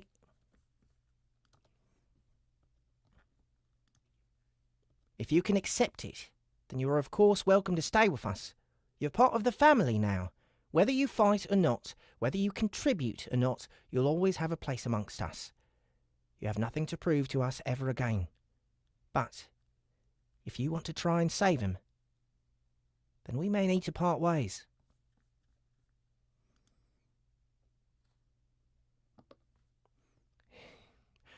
He did it because of me, she whispered.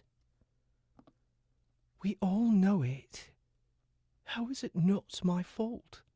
I shake my head. He did it for him. Don't ever let that thought confuse you. He might have felt like he was doing it for you, but it was for him.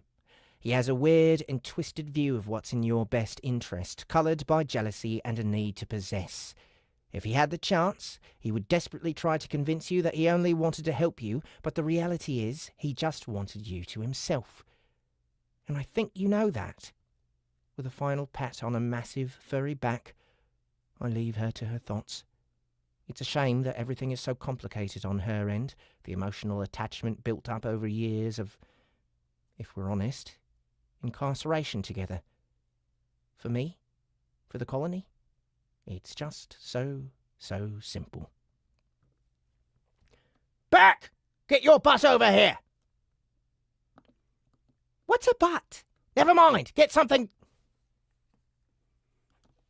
Never mind. Got something to talk about. Never mind. Got something big to talk about. Not needing to be told twice, the powerful scout zips over to me with impressive speed. Clearly, she hasn't skipped leg day by...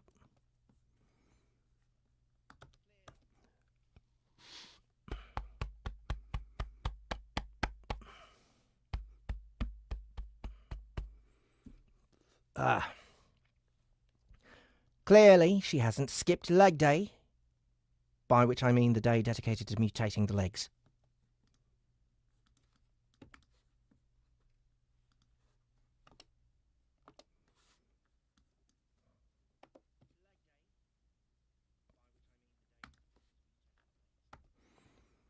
We had a sighting of Jim the Worm to the north. We tried to pursue, but he ran into a section of the stratum near a large city. A Karamodo was guarding the way, and they stopped us, but let him through. When I name the traitor, I can feel my sibling grow still, a cold rage blossoming in her heart. She nods, slowly, processing all that I've said. What do you want us to do? She asks.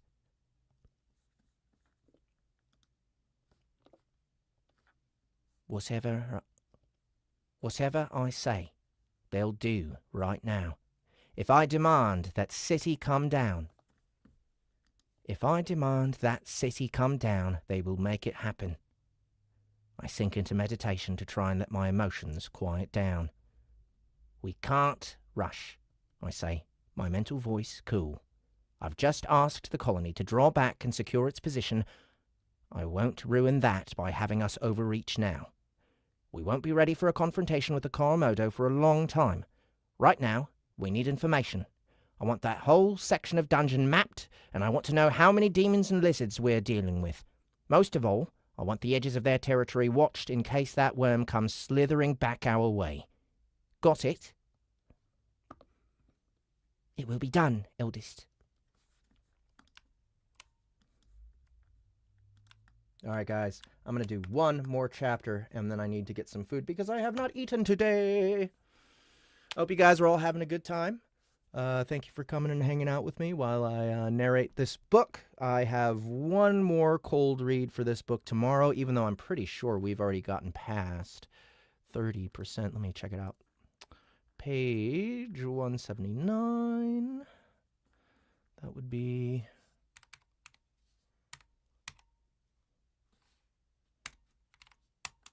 33%. We are 33% through.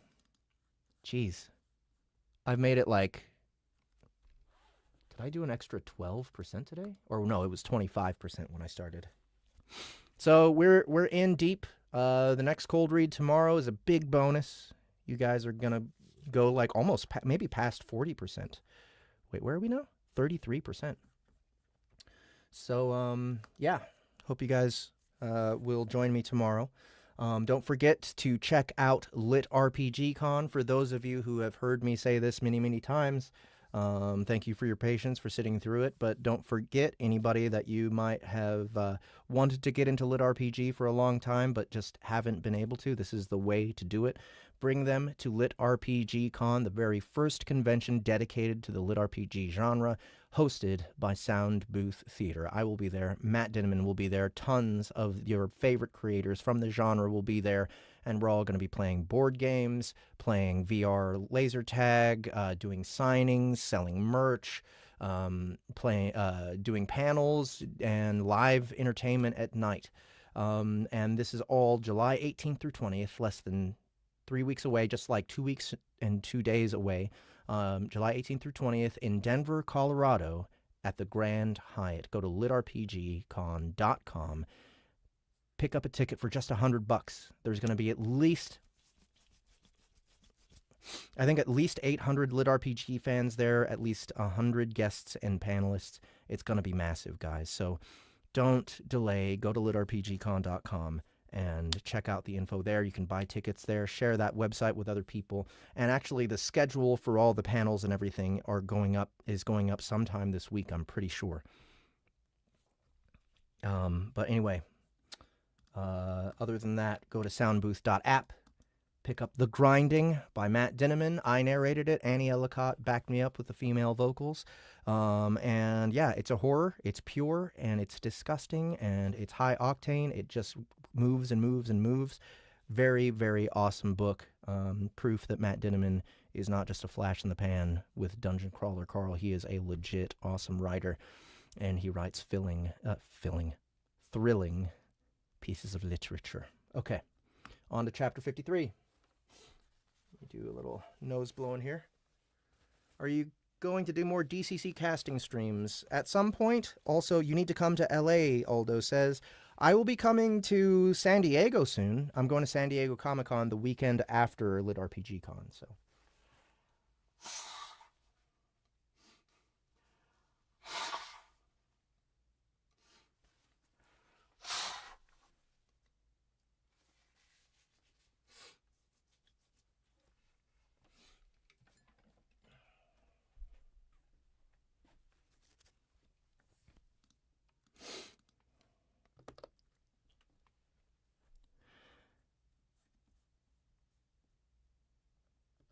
Chapter 53.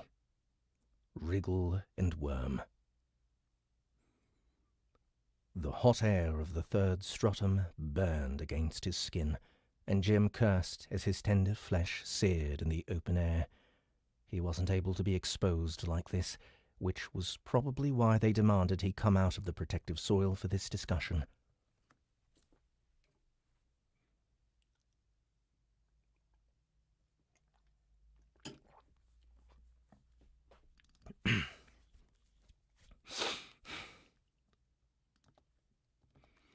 The demon city of Arkesh loomed high overhead, the 5 tiers of plates disappearing in the smoke and ash far above. He shuddered, and the rings that made up his long form coiled and twisted uncomfortably. Now that he'd revealed himself fully, forced to writhe in pain, the 3 Karmodo who awaited him at the base of the pillar stepped forward, accompanied by their attendants. Without preamble, the combined weight of their minds slammed into him, smashing his thoughts aside in the most brutal way possible. If he had any illusions as to how high he was held in their regard, then this deliberate, crude intrusion would make them clear. Fortunately, or perhaps not, depending on the perspective, Jim was under no illusions as to what the Karmodo thought of him. To them, he was a tool, nothing more, nothing less. He viewed them in much the same way, and if it helped him achieve his goals, then he would gladly suffer some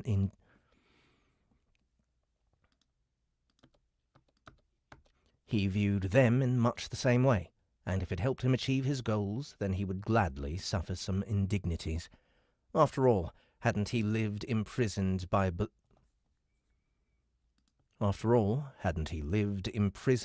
Golgari for years? Compared to that, rough treatment from the giant sentient lizards was nothing.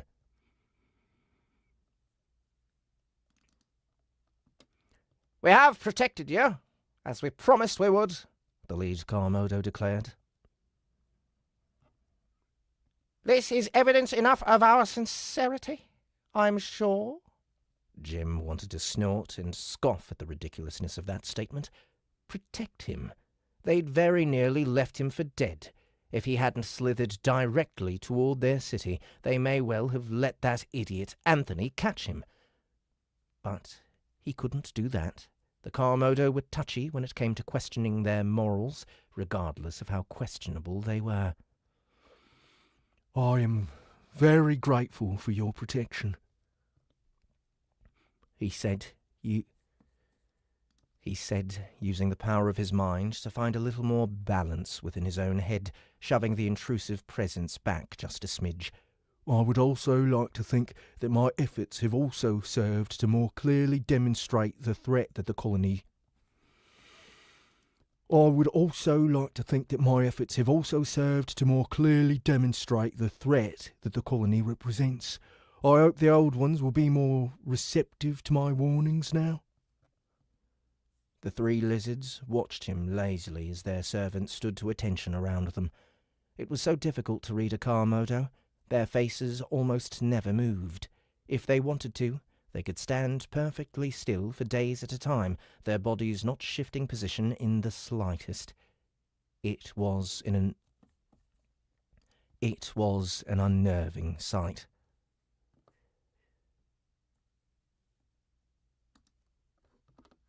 We are still unconvinced that the danger is as great as you suggest, the Karmodo to the left told him, breaking into the conversation. We have heard dire warnings, but until now we have seen and heard little of this colony. A single ant, no matter how powerful, is of little concern to us. So stupid. Despite the pain he was in, Jim was reminded of the human gesture he might have engaged in so long ago, slapping a palm against his forehead. He no longer had palms, or a forehead, but the sentiment remained. How could they be so foolish? If a single ant can become so powerful, reaching Tier 6 with multiple Tier 6 pets... He left the thought hanging, trying to allow the supposedly aged and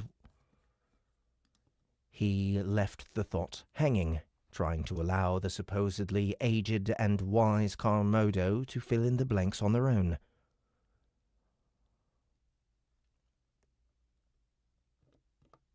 Are you trying to suggest there are thousands of such creatures? All ants with a comparable level of strength? The tone of the thoughts was loaded with derision. No, he quickly denied. But, given enough time, they will be able to amass resources at a speed that will shock you. I've been inside their nest. I know how fast they work. By now, there will be tens of thousands of them, hundreds of thousands maybe. They can spread over an enormous amount.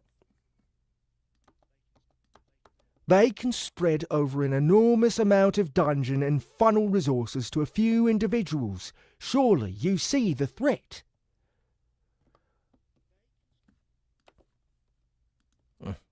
These are all future concerns, far off and theoretical.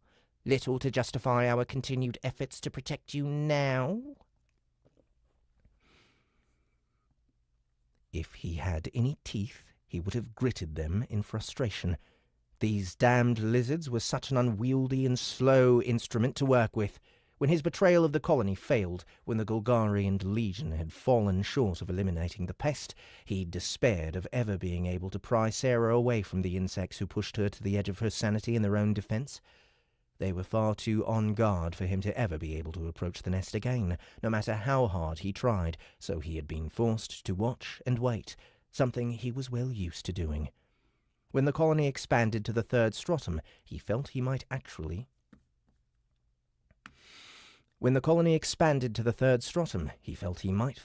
have a chance.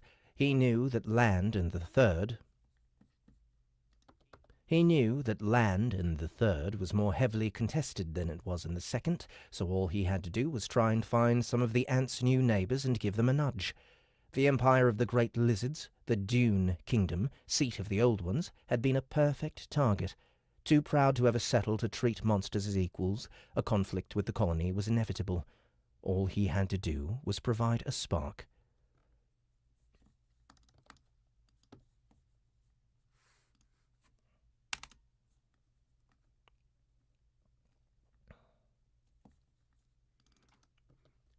They have already conquered Orpule.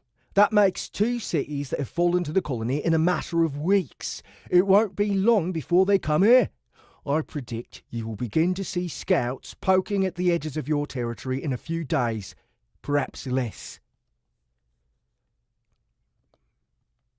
They certainly would be here, looking for him, but the Karmodo didn't know. But the Karmodo didn't need to know that.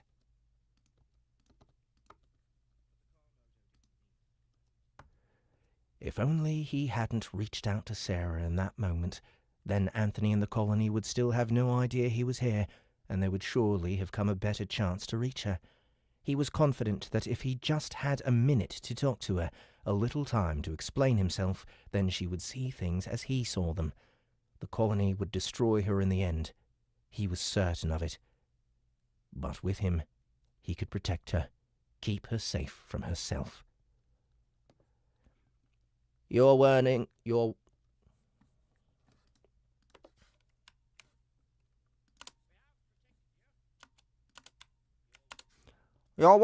are dire, but we are yet to see sufficient evidence. If you wish to continue to enjoy our protection, then you should honor your end of the bargain. Continue to be our eyes on this colony. Track their movements. If they seek conflict with the Carmodo as you claim, they will learn how foolish it is to wage war against the timeless sands.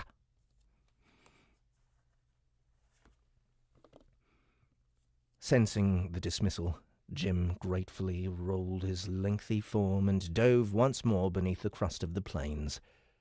Though the rock was hot, the air was even more so, and he was grateful to be shielded from it. He would return to the lands of the colony, though he would have to be doubly careful. He was confident the tinder had already been lit. All he had to do was be patient. Then he would get his chance. All right, that's it, guys. Thank you so much for coming and hanging out. I hope you guys have a good rest of your day. Back at it tomorrow at 10 a.m. Yes, back at it tomorrow at 10 a.m. And yeah, that's it. Later, everybody.